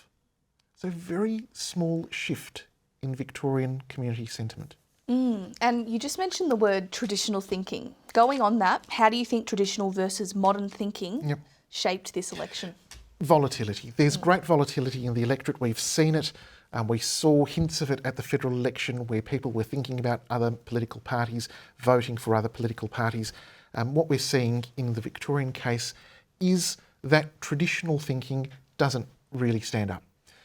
And history is, while a useful guide, it is no longer that certainty. We can't look at future elections based on historical trends. This is a really very unexpected win and a very strong performance by Labor across the board. Again, looking at our ledger, we can only give 1 seat from Labor to the Liberals, and that is the seat of Nepean. Yeah, I mean, talking of big swings of the night, the Green Party, 9 seats have swung towards them. We know they had the 3, and they're going to gain probably at least 3 or 4 or 5 more. I mean, 17% in Albert Park, a retiring member there, 12.9% in Brunswick, and this one's just popped up, and this is one that wasn't on many people's radar until recently, Pascoe Vale. So just that level, just north of the seats of Brunswick and Northcat, 23.2% swing from the ALP to the Greens. Obviously, that's a different two-party preferred result to last time. 50.9 the Greens are on. They are ahead. A long way to go in that count. But if you're Samantha Ratnam, Adam Bant and the crew, you could not be more pleased with the results tonight, Zare. Oh, yes, very strong, very important results, and winning seats in the Legislative Assembly or lower house of any parliament is no mean feat, especially for a minor party. But we mentioned this earlier, that what would have been really doubling the excitement and the joy of the Greens would have been if they were in a position to be holding that balance of power. I don't think they will be. They will be in Parliament. They'll be able to advance their policy agenda. They'll be able to really try and hold the government accountable. But ultimately, they will not have that casting vote, that casting power that they may have had if they were to be in that crossbench. So I just want to talk about the seat of Brunswick. Obviously, Tim Reid is the Greens candidate for that, and it looks like he's got a majority on that seat. Can we just have a discussion about that? What are your thoughts, Zare? Oh, Brunswick, one of the classic Green seats, of course, that they had won in the past. It was a marginal seat that they would have probably been a bit nervous coming into this election, held by just 2% by the Greens, by Tim Reid. what we're seeing is a massive swing of 13% to the Greens. This is now going to be probably one of the safest seats that the Greens hold in any parliament, of about 15%. It's going to be very hard to win back from the Greens if Labor's concerned. Yep, and just heading south from Brunswick to Richmond, Richard Wynne, a long-time Labor member, retiring. Thought it was going to be hard to hold on to, and the Greens a 15.1% swing. Currently, they lead on two-party preferred by nearly 10%. So that is a massive result. Another young electorate, a lot of turnover, and young people, renters in particular, a big fan of the Greens' policies. It's interesting, and one of the questions I think for the Labor Party as they look at these results is going to be, why is it that in these inner metropolitan seats they couldn't hold on to those traditional Labor voters? And I suspect part of it has to be debates in relation to climate change, in terms of integrity, in terms of more socially progressive policies that traditionally the Greens have promoted. And for the Labor Party, the challenge is to reconnect with these voters, because while this is a very good night for Labor generally, in future elections, losing or not having 6, 7, 8 seats in the inner metropolitan centres of Melbourne will become problematic. So there's got to be some way of reconnecting. I was just about to go to Melbourne, mind reader Zare, but obviously in the seat of Melbourne, 9.6% is being swung. Yep. Who was it to first? Ellen Sandell, the incumbent since 2014, and that's right in the heartland of Adam Band's territory there. Absolutely. Again, very strong result. It continues the pattern, doesn't it, of what the Greens have been on about tonight, and that is really, really strong wins. They're not just inching ahead, they are really just flying through. And I think that speaks to the mood of the electorate, speaks to the mood of these communities, and ultimately highlights the problems that Labor has. These had been traditionally Labor seats in the past. They're not going to be Labor anytime soon. Yep, and we will go back to talk about the Greens because there's a lot there, but we're moving on to Bulleen, which is a Liberal hold, pretty rare tonight. But Matthew Guy, the leader of the party, this is not a seat coming in. This was the third most safe seat at 5.4%, which really isn't that safe when you think about it. But he has had a 1% swing towards him. Matthew Guy, this is up sort of the Templestowe area in northeast of Melbourne. A 1% swing to him. And Matthew Guy back for another term, Zare? Yes, the question is, it's a real double-edged sword. Winning your seat, but leading a party to a fairly poor result must be weighing very heavily on Mr Guy tonight. And even that swing is essentially the status quo. It's not making up ground that was lost in 2018. It really is a very poor performance all round, captured by this performance in Bulleen. And do you think he's likely to stay in the seat, or are we looking at a by-election in the future, Zare?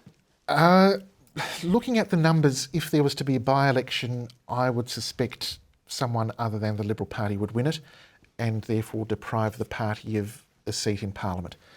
So my guess would be that Mr Guy would probably remain in Parliament, if not for the next year, perhaps for the entire term.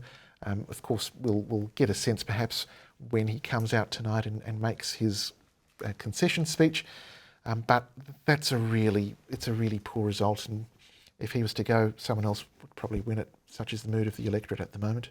Yeah, we've got good news in Nepean with Sam Groff. Could you elaborate on that? Nepean was always going to be one that the Labor Party would struggle to hold onto. Nepean, of course, was probably, I think, the most marginal seat that Labor held, or the second most marginal seat that Labor held.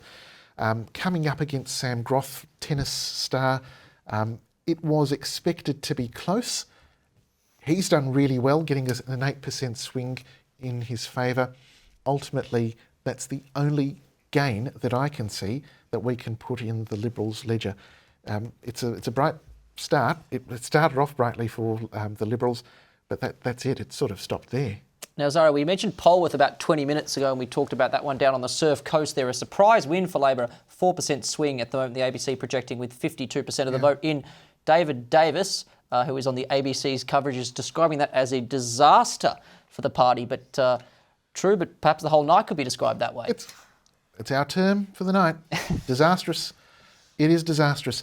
And we got a sense of that early on. When there is this expectation that there's going to be a change of government, we start to see the numbers come in early, and swings come in early. Whether it's 100 votes, whether it's 1,000 votes, the swing will be captured. It wasn't captured initially. It hasn't been captured because there is no swing. Ultimately, the Labor Party has defied traditional political thinking and has remained and has even extended its lead in some areas. Looking at the numbers, Labor will probably hold on to 52 of the seats that it held, and they were 55 seats initially. So losing 3 seats, this isn't building a platform for future success for the Liberal Party. This is maintaining the status quo in Victorian politics and highlighting and suggesting that for the Liberal Party to make any real inroads, there needs to be fundamental change, whether it's personnel, whether it's policy, whether it's campaigning tactics, whatever it is. There needs to be a thorough review of how it's going on about this, because it's not succeeding. Yes, so we're going to go to Mornington now. So it's actually got a swing to the Teal Independent Kate Lardner, who unfortunately is at home with COVID. Not much of a celebration for her. Well, she should be happy though, because that's a massive swing of 10%. A 10% swing to her based on the ABC's computer is really strong. If that trend continues, we'd expect her to hold on to that seat with a 4% margin, maybe 5% margin. Chris Cruther, who has been in politics for a while, will no longer be there.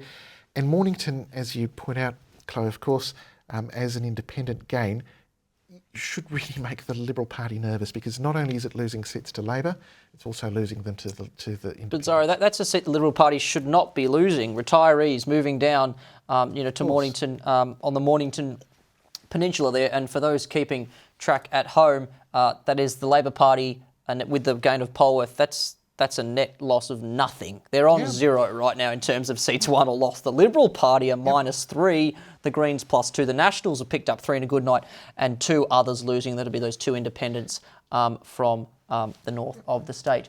Rightio, we're going to go to a quick break, and on the other side of this, more to wrap up.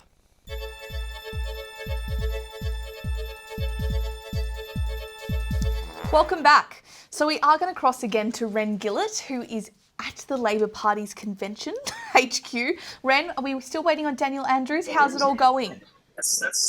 Yes, we are still waiting, and people are getting even more excited. The mood is just continuing to rise, and people, are starting to congregate towards the front of the stage, awaiting Daniel Andrews' arrival. Now, what there is to mention is that there's not really anyone of particular notoriety in here as just now.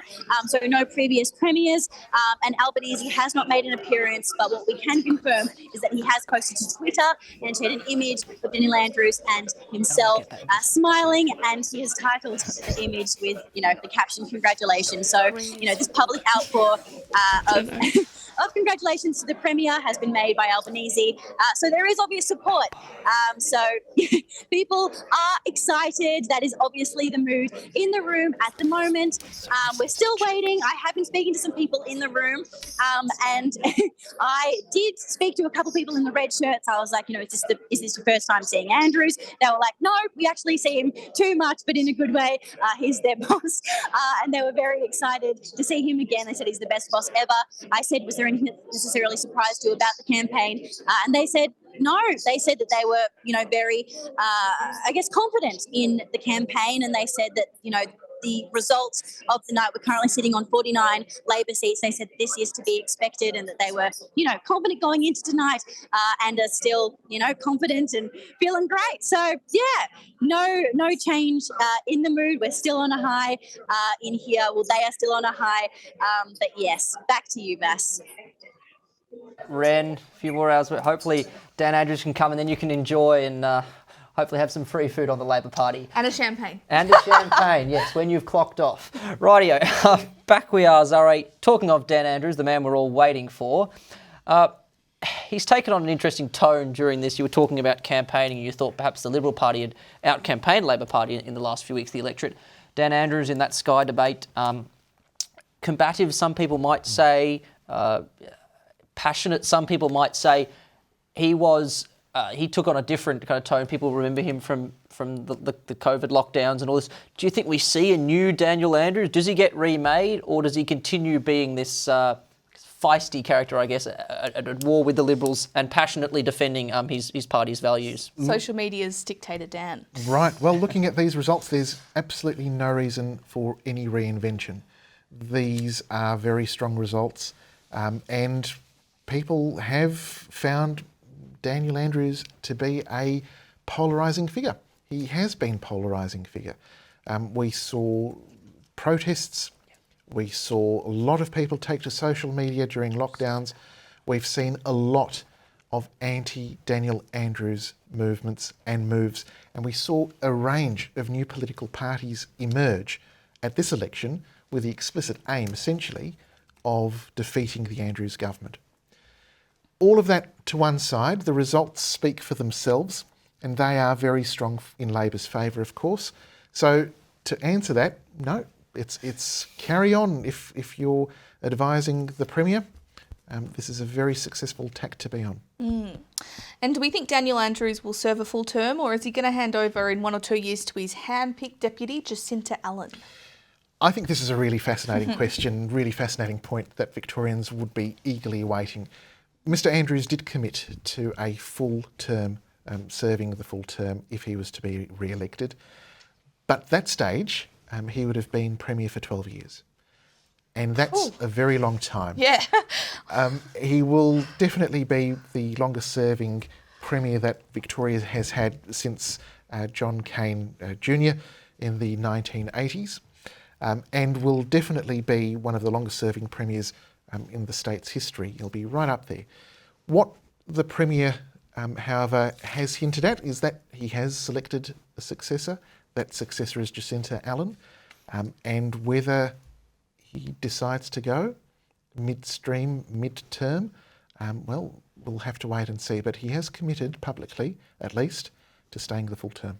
Yeah, it's a fascinating discussion. Just before we move on, a lot of talk about the seat of Mulgrave and what would happen there. Just checked, there is a swing of nothing. So Dan Andrews currently has 65% of the two-party preferred vote, and ABC are predicting that Ian Cook, the so-called independent, who I believe there was a poll out, was going to win by 7 points on two-party preferred. He won't even be in the final two, according to the ABC. The Liberal candidate will overtake him on preferences.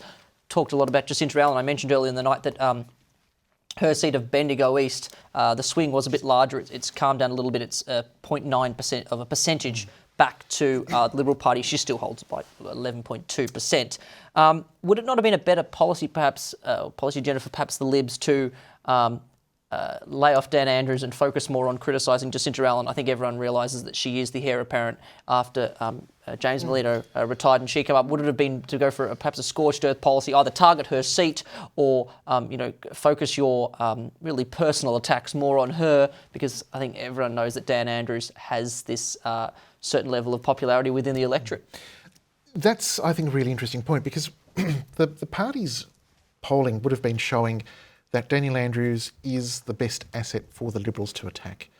Prominent, polarising, people would have very strong views of Mr Andrews, whether they like him or they don't. To try and bring in Jacinta Allen, to try and bring in others from the Labor Party, well, that would unnecessarily perhaps inflate the popularity or support that people may, of candidates that people may not know much about. So I think it was a very concerted effort to focus on Daniel Andrews as the leader, as the Premier, and leave out others just to keep the air clean. Because once people start talking about other candidates, then it becomes really messy for the Liberals, and all these other questions that they wouldn't have forecast start coming in. So it's very, very deliberate, but it just hasn't worked. And how's Polwarth looking? Polwarth's a very interesting one, of course, because that was the one that we just touched on. It is one of the seats that the Labor Party is going to hold on to win off the Liberals with a 4% swing. That margin is really close at the moment. It's 2%, but that's still a very, for this moment of the night, a 2% margin with about 75% of the vote counted is nice. I think that's a definite Labor gain, and it's something that they should be celebrating.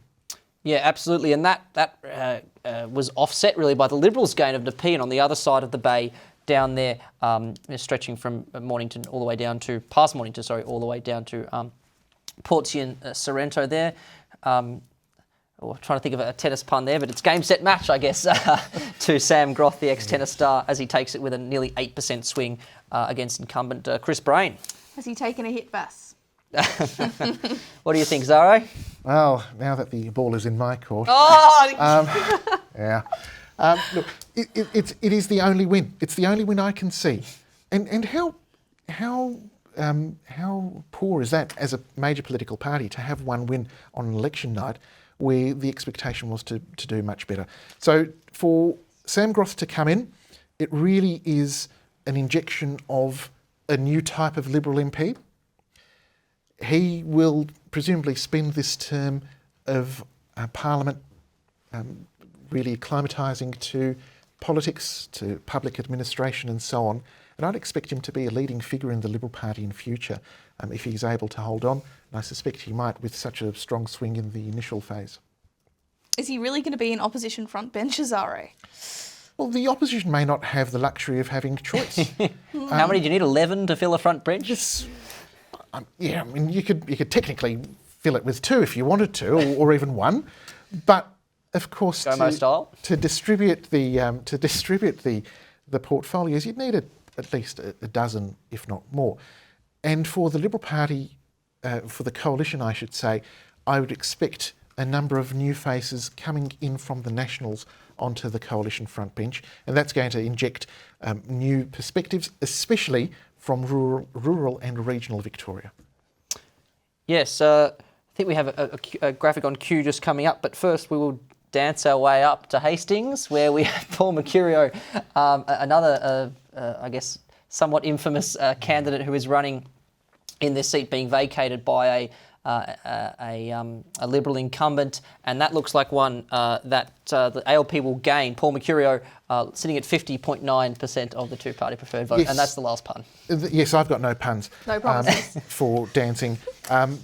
So with Hastings was a very interesting one, of course, remembering that the Liberals were notionally holding this seat with virtually a handful of votes. The swing to Labor has been roughly 1%, and that's enough for Mr Mercurio to be really comfortable tonight of being the next member of Hastings.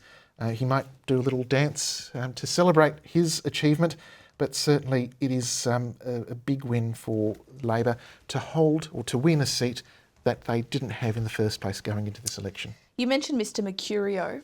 We are going to go to our graphic on cue now. Yeah, and it looks like Chloe that Liberal retain, according to the ABC, Jess Wilson replacing Tim Smith. Not an easy man to follow, coming into a seat there that was seen within the realms of possibility. Sophie Tawney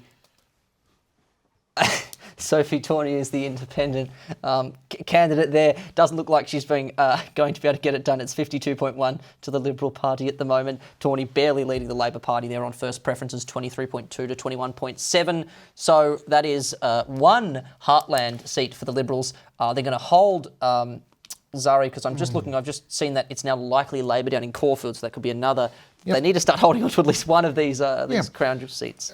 Again, looking at Caulfield, the swing has been slightly to the Liberals. So David Southwick, who we spoke to earlier in the program, is heading for a win if the trend continues. And based on postal voting, based on absentee voting, you tend to favour the incumbent MP in close elections. Yep. So I would expect Caulfield to be a Liberal hold. But again, it's far from a celebration. It's a bare hold. Kew, you mentioned earlier, Kew's a really interesting one because that is now a really ultra-marginal seat. That has now gone from one of the safest seats that the Victorian Liberals held to arguably a seat that is now one of the most marginal, with just a 2% margin if that continues on, that trend continues tonight. Now I do wonder, Zare, what do you think has been the most surprising seat result so far? I think a combination, Chloe, sorry to nominate a few, but I do think a few. The southeastern suburbs and southeastern electorates of Melbourne are the surprise for me, because I would have expected the Liberal Party to hold on to Glen Waverley. They should have won the seat of Ashwood, and they should have won Box Hill, Ringwood, Bayswater at least. These are the ones that should have been immediately flowing to the Liberals. They haven't. Seats like Ashwood, for example, where Labor held it by 2%, it's now a really safe seat. Labor looks to be holding by close to 8%. That's a massive swing away from the Liberal Party in a seat that it should have won. Looking at others, Glen Waverley, if we look at Glen Waverley, again, a swing away from the Liberals, making this not a marginal seat now, but now a fairly safe seat for Labor. Yep.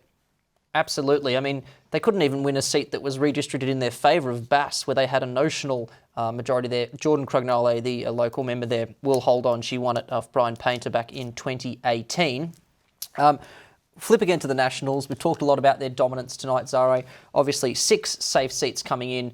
They've retained all them, and then they have made gains of this 2 independents of Mildura, Shepherd and Moore. Well, that's 3 gains. That takes them up to 9 seats. What does this say for the policy platform of the coalition? You mentioned possibly the chance of splitting up, the coalition, having each party go its separate ways. You don't think they could ever get back into government if that was the case. Where do you think they go from here? For the National Party, the policy priority is really on serving their constituencies, and they've done that very effectively based on the response they've received tonight. Voters have endorsed the National Party.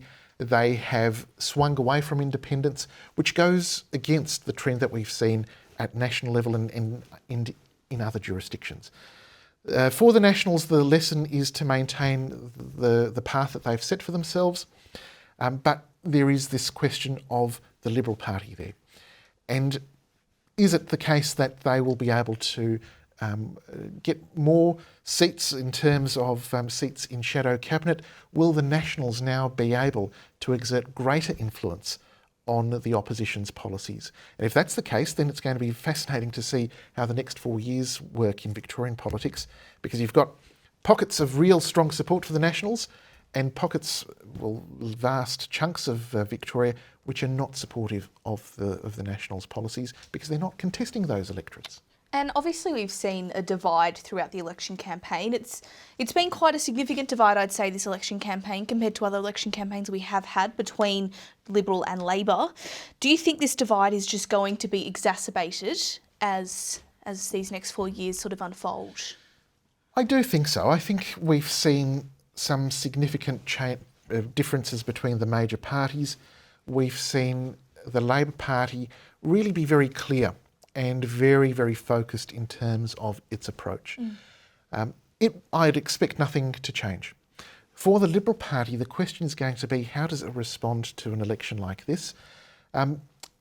I suspect that they'll be tempted to start talking about bringing in tactics from other jurisdictions, such as the US, such as talking about hot-button issues that may resonate with some pockets of voters.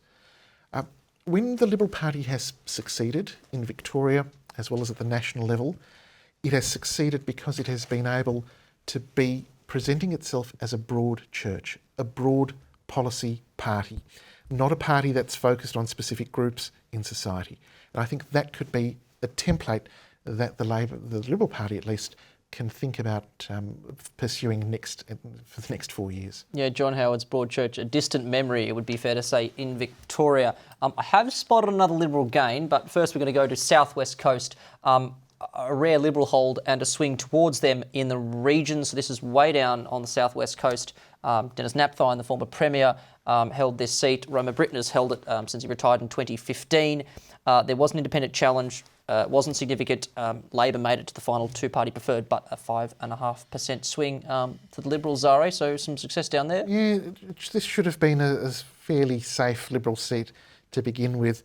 A 5% swing to the Liberal Party. They'll take the swings as they come, of course, especially on a night like tonight. It's a good performance. Roma Britnell would be very pleased. The challenge, of course, is that as a South West Coast electorate is remaining detached essentially from other Liberal seats. It's a problem. So Polwarth seems to be the outlier in terms of the regions. I want to bring back to Pakenham because that is this second Liberal gain. This was a seat newly created right down on the southeast sort of rural urban fringe down there, a lot of housing estates. And this was, as I say, a seat created notionally Labor by 2% another area hit hard by lockdown. Liberals have done well here. This is the sort of swing. It's only 3.4% swing. That was enough to gain a seat here. Much bigger swings in the West haven't been enough to go grab seats, but they do get one here, Zare. Yes, it is still very, very close though. We need to be cautious with this one.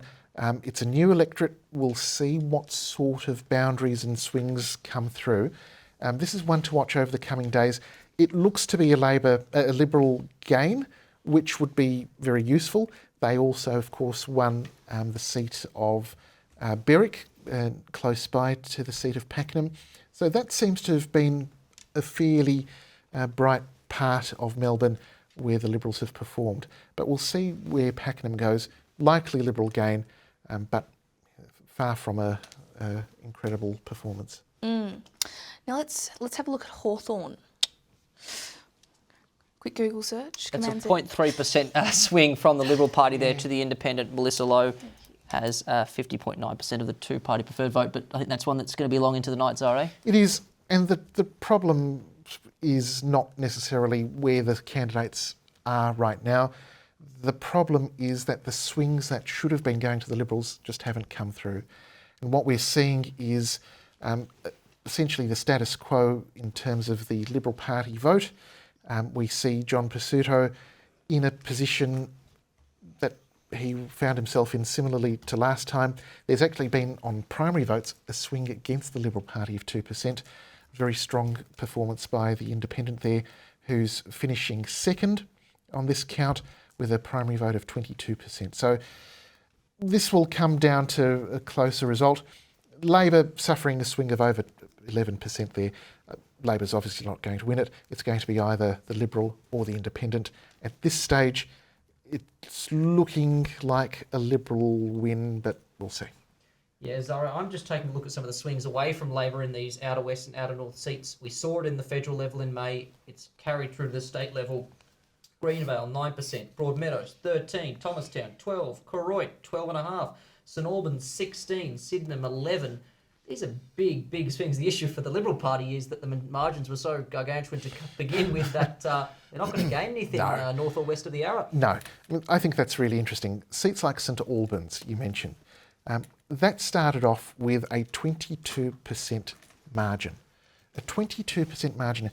A 16% swing against Labor, perhaps in opposition to whatever the Labor Party had been doing out there. Seats like Sunbury you mentioned as well, where there'd been big swings. They're not making much of an impact because even with this swing, Labor will hold it with a comfortable 6% margin. Fantastic, Zare. We'll get right back to you, and we'll get right back to you after this break.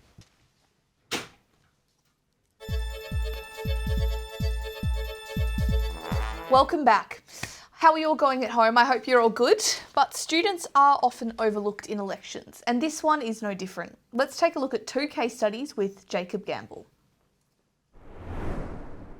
My name is Anya Martin. I'm studying a Bachelor of Media Communications at Monash University, and I live in Druin, which is out in West Gippsland. Today my commute was pretty long.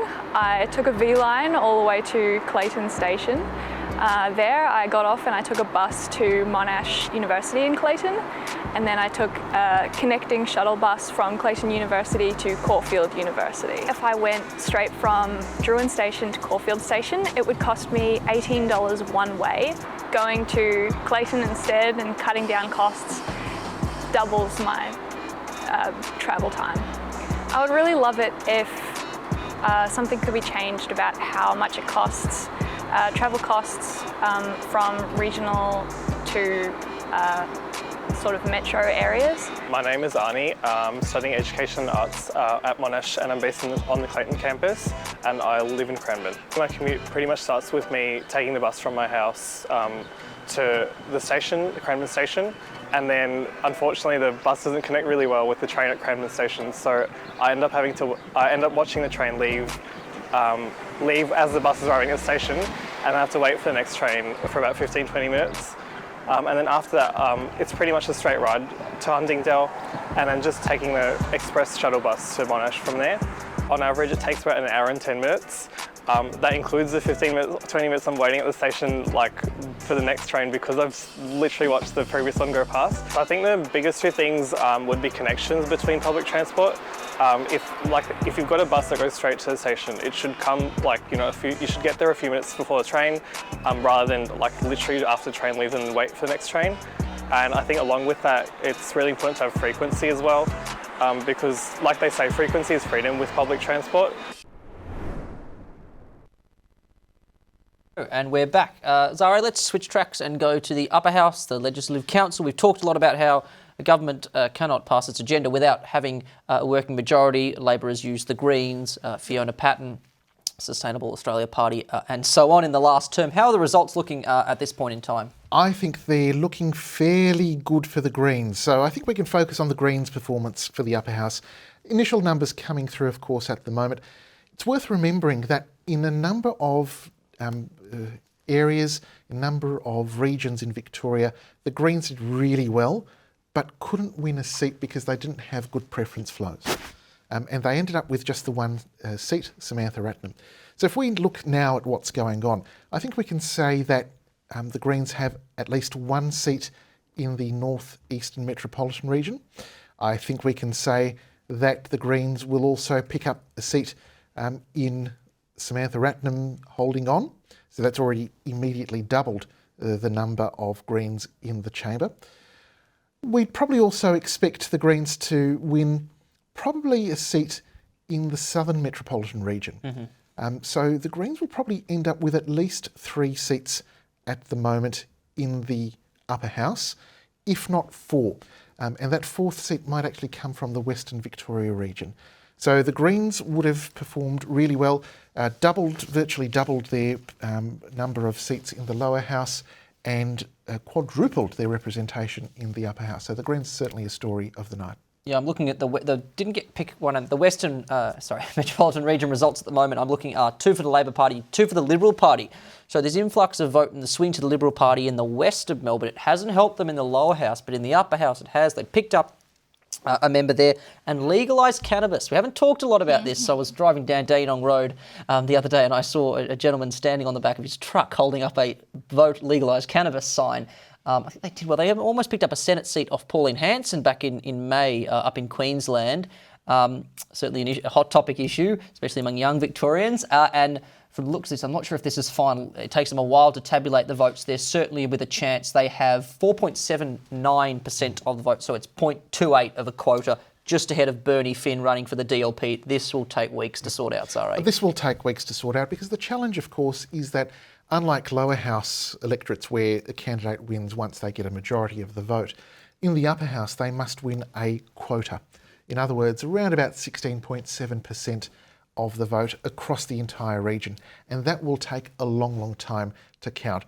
So we should expect to see some finalisation of the results probably within 4 weeks from tonight, but I think we can definitely say that there are some winners and some losers in the upper house based on initial data, and that is the Liberal Party is actually a surprise winner in what's going on in the upper house, probably picking up an extra 2 seats, so they'll probably go up to 13 seats in the new chamber. The Nationals continue their strong performance and pick up a couple of seats as well. So combined, the Coalition will probably have 15 seats out of the 40 seats available. At the same time, the Labor Party is losing ground in the upper house, coming down from 18 to probably 15 seats once the dust settles. So they're going to be very evenly matched. And once more, like this current Legislative Council, the crossbenchers will be very important. So Fiona Patten, presumably she'll be re-elected.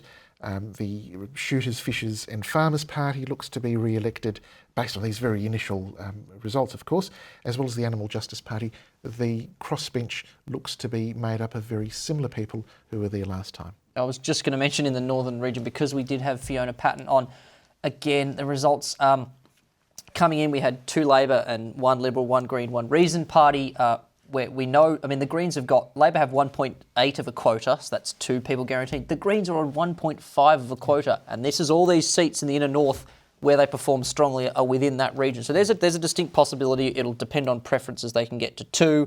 Liberals are guaranteed 1. And that would be it. There would not be a minor, but we'll really have to wait to see how the tabulation works. Preference whispering. It's a very complicated system in the upper house. Many think we should abolish that system, but that might be a discussion for another time. And we're being told that our Ren Gillett, our tiresome correspondent, she's been waiting for hours for Dan to make an appearance out there at Mulgrave. Ren, tirelessly, you've been reporting for us. What's the news? Well, I can say that the excitement and the vibe of the room is, keeping me from feeling tired. There's certainly a very palpable energy in the room, and it's contagious. We did just have James Merlino, the former Deputy Premier and Education Minister for Victoria, enter the room before, and because we have the ABC broadcast live across the screens in the room at the moment, everyone was watching the interview live. Basically, Merlino was just sharing how he's very proud for another ALP win, and he's proud to see Daniel Andrews winning for Mulgrave and taking the seat for a 3rd term. Now, I can confirm that I did speak to the lady in the blue shirt before, and she has said that she is wearing blue, not because, she doesn't like Labor, but because it matches her eyes. So we can all rest easy knowing that. And I was also speaking to some other people. Obviously, COVID has been a big talk this campaign, but, given the lead that Labor still has, it hasn't necessarily had as significant of an impact on the election as people may have presumed. Now, I was speaking to one man who lives in Mulgrave, and he said that throughout the pandemic, he actually built a very strong affinity with the Premier, and he said that watching him on TV, doing the press conferences every day, showed a real degree of strength, and he says that he really respects that, and that he would not like to see anyone else stand in the seat for Mulgrave and stand as the Premier for Victoria than Daniel Andrews. Now, the Labor faithful are faithful, they're excited, everything has sort of fallen in their favour here in this room. So what we can expect is for Daniel Andrews to enter these doors. We're still waiting, as you mentioned, Bass. So yeah, it's a bit of a waiting game, but an exciting waiting game. So back to you. Reporting there from Ren Gillett. My apologies, I accidentally referred to you as tiresome as opposed to tireless earlier on in our cross. It's been a long night here on the desk. Ren was with us in May for the federal election. She knows all about it. Ren, I'm intrigued. I remember back in May when we sent our correspondents up to Sydney, they were talking about the amazing free food and beverages that were provided up there down at the party camps. What's been the scene down there in Mulgrave? Here. In terms of free food and beverages at the event, are they looking after you? Oh, free food and beverages. Well, actually, Crystal, who's been wonderful and working behind the scenes, we went to go up and get a drink, and we were expecting to pay. I was like, Crystal, I'm going to shout this one. And then it happens to be on the tab. So we were like, this is a win. So we're feeling very good. We've had a great deal of arancini balls and a feeling, pretty full. We probably could eat some more, but, it's a bit of a nerve-wracking night, and we've been excited, so we're sort of just getting off on the adrenaline of the night. But yes, I can definitely say, though, that the people behind me are boozed up and well-fed. So, it's a very good atmosphere, and certainly the catering has provided, and people are feeling good, Vass. So, Ren, speaking of colours, you mentioned someone dressing with the colour of their eyes before. I have noticed, I'm not particularly good with colours, but I am not colourblind, but between the blues with the teals and the blues with the Liberals, it's very hard to tell. What do you think colours has to say? You've got lots of different colours in the room, not all red I'm seeing. What do we think about that? Yes, well, they aren't all red. I think some people just decided to dress how they were feeling, you know, to sort of decided to wake up this morning and go, you know what, I know I'm going to be here in the Labor Party function room, and maybe that's enough. Maybe I don't have to dress in a full red attire to show my support for Labor. There has definitely been a lot of red shirts, as I did see and mention, a couple of blue shirts, which, you know, they've actually, when I approached the woman who was wearing the blue shirt, she did mention that she had been asked about her shirt quite a few times. She did say that she wore leopard print last year, so she's just kind of going with how she feels. And honestly, I can respect that. It's always good to dress in what you feel most confident in, but it is funny. I don't know whether she expected to get as many questions as she has tonight, but she's certainly very excited, and when I spoke to her, she was feeling good. But yes, definitely a crowd of different colours. Some people have worn, you know, black, just keeping it safe. There was a man wearing a cowboy hat before as well. You know, I love it, love to see it. We got an SEC shirt here with support for the government bringing back government-owned electricity. So yeah, actually to mention on the shirts as well, as I think I said this in a previous cross, but yes, lots of quotes on the shirts tonight, all in support of Labor. I think there was some, you know, saying Labor for Mulgrave. We've got James Molino right behind me actually right now. Get in for an interview. Wearing the hat. Yeah, I know I could go for an interview. I think he's in conversation with someone else, but definitely we'll be trying to be in Okay, well, I'm going to give it a crack. Yep. Mr. Molino. Hello, James. Sorry, this is Ren. We're currently in a live cross. Hello, Ren. James used to come to my high school, actually. It's lovely to see you. How are you feeling tonight? I'm ecstatic. You know, a third-term victory. They're really tough to secure, and it's an historic win tonight. It's only the third time in the history of the Labor Party that we've won 3 elections in a row. I'm really proud, really happy. So a significant feat. And what are you looking forward to most? Is there something that, you're most excited about? Yeah, there's a few things. There's the commitment we made around bringing back government-owned renewable energy, bringing back the SEC, our commitment on renewable energy, on emissions reductions. I'm really looking forward to what the next 4 years look like in terms of action on climate change. Wonderful. Climate change is a huge issue for not only the people in the room here tonight, but a lot of young people. So it's very wonderful that that's also on your mind as well. Any other things that you think have been notable about the campaign that you've, been excited to see, or, any maybe surprises or, anything notable? Well, I think there are not surprises, but just outstanding results in the eastern suburbs. There was a lot of expectation that we might lose 2 or 3 seats. We actually held the 4 that we won in 18, plus pick up Glen Waverley. Ask about the challenge of the Greens in the inner city, if you can. Extraordinary result, and that again shows that the community is really engaged with the suburban rail loop. Because all of those electorates that are going to be impacted by the suburban rail loop strongly voted in favour of the Andrews Labor government. Wonderful. And do you have... Oh, actually, can I ask you about the green seats in the inner city? What's your take on that? Yeah, it's there's a number of seats that are still too close to call.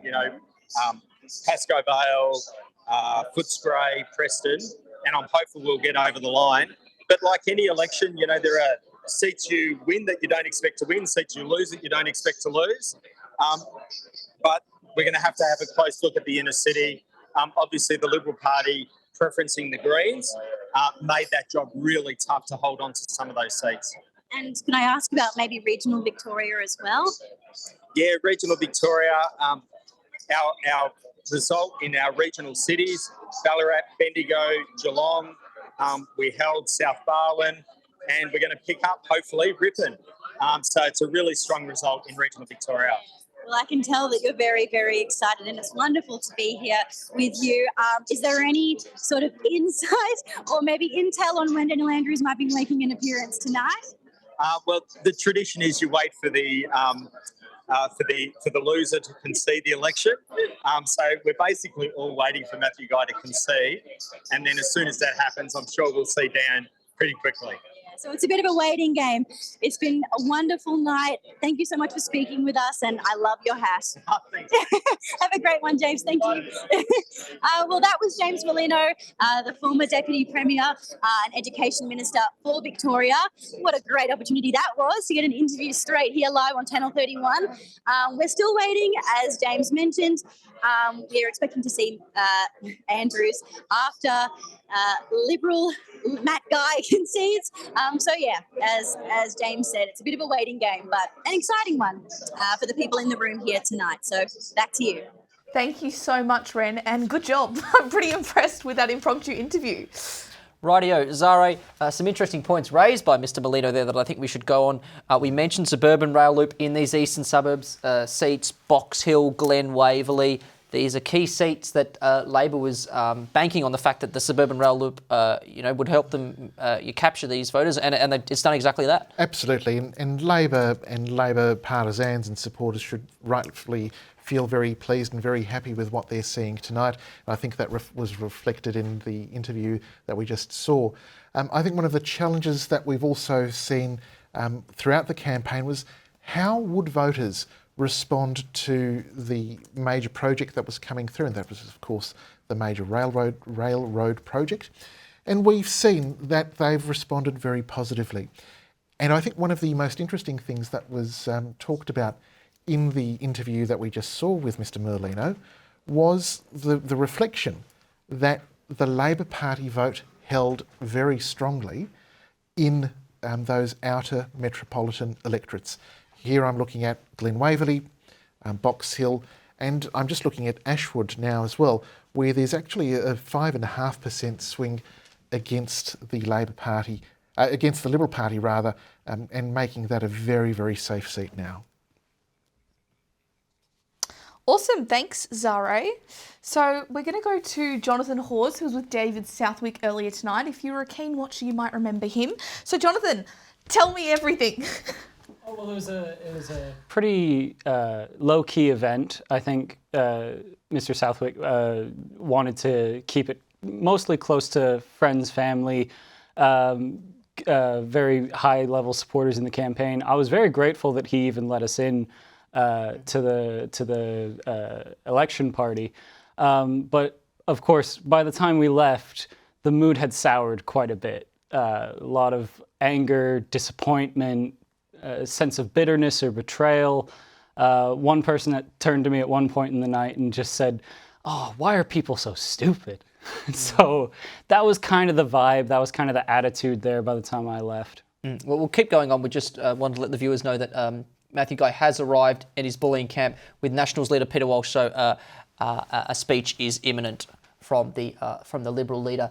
You talked about you had spent some time in the electorate throughout the day. What was the vibe like? Obviously, it's still too close to call in an electorate with so many postal and pre-poll votes. What was the vibe like? We know there was an independent challenger, didn't really garner that much of the vote. What were your experiences travelling around the electorate throughout the day? Yeah, there was a lot of fear towards that independent candidate you just mentioned that just didn't materialise in the votes. A lot of it went to the two major parties, and like you said, it's still too close to call, but Southwick himself was very confident that he is going to hold on to that seat. He gave a sort of victory, not quite victory speech at the end of the night, talking about how he has a numbers guy who is very confident that they'll hold on to it. But yeah, overall the mood was quite dour. So talking about things like how, like, for the state, they didn't get the night that they wanted, but for their individual seat, they're holding on to what they can. Awesome, and I will just let the viewers know that Matthew has actually called Daniel Andrews and he's speaking now. So we're just going to pass over now. Here's Matthew Guy with his concession speech. Well, that was Matthew Guy with his concession speech. A lot of interesting things to unpack with that speech. One of the main things is it was obviously very positive in its nature, not very many negatives within it. What do you think about that, Zare? No, really positive. And I think that caps off the approach that Mr. Guy and his leadership team has taken, that is to present themselves as positive people.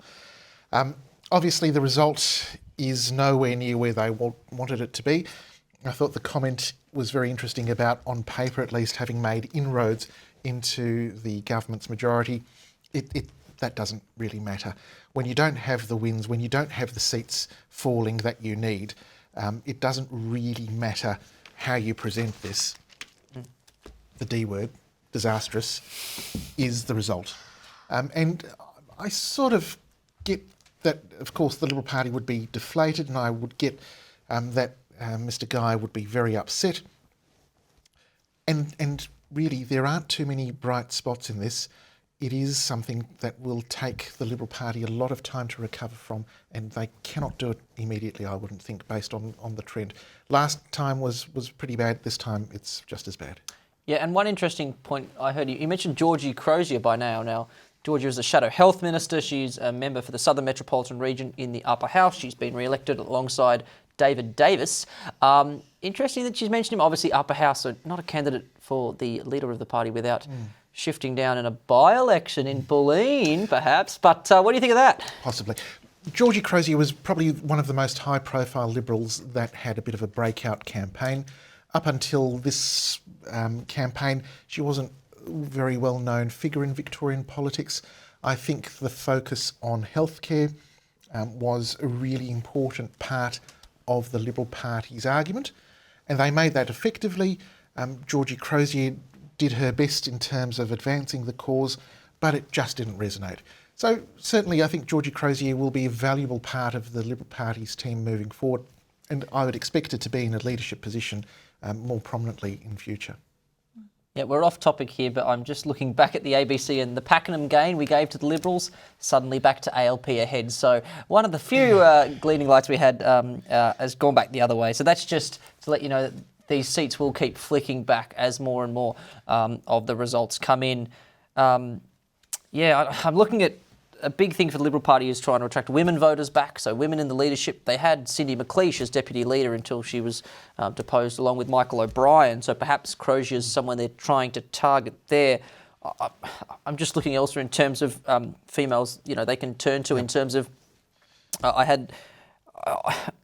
I'm struggling to even find one and two. McLeish is in Eildon in the centre of Victoria. I don't think I can find another single female MP in the lower house for the Liberals. I'm sure there are a couple. Roma Britnell, obviously, in South West Coast, may be up for a role, but that's something they have to target, the Liberals, is women in politics. Absolutely. And I just wanted to add to that and say that obviously all of the Teals pretty much are women. Yes. Do we think that is maybe for a reason?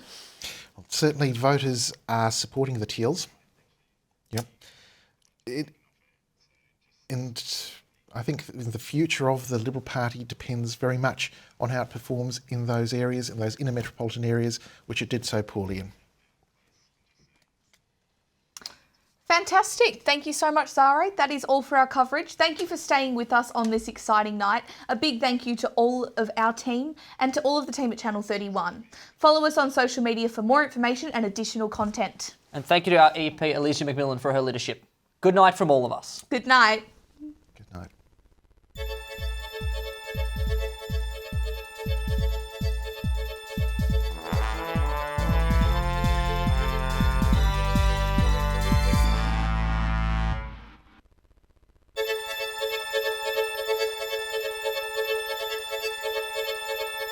Thank you.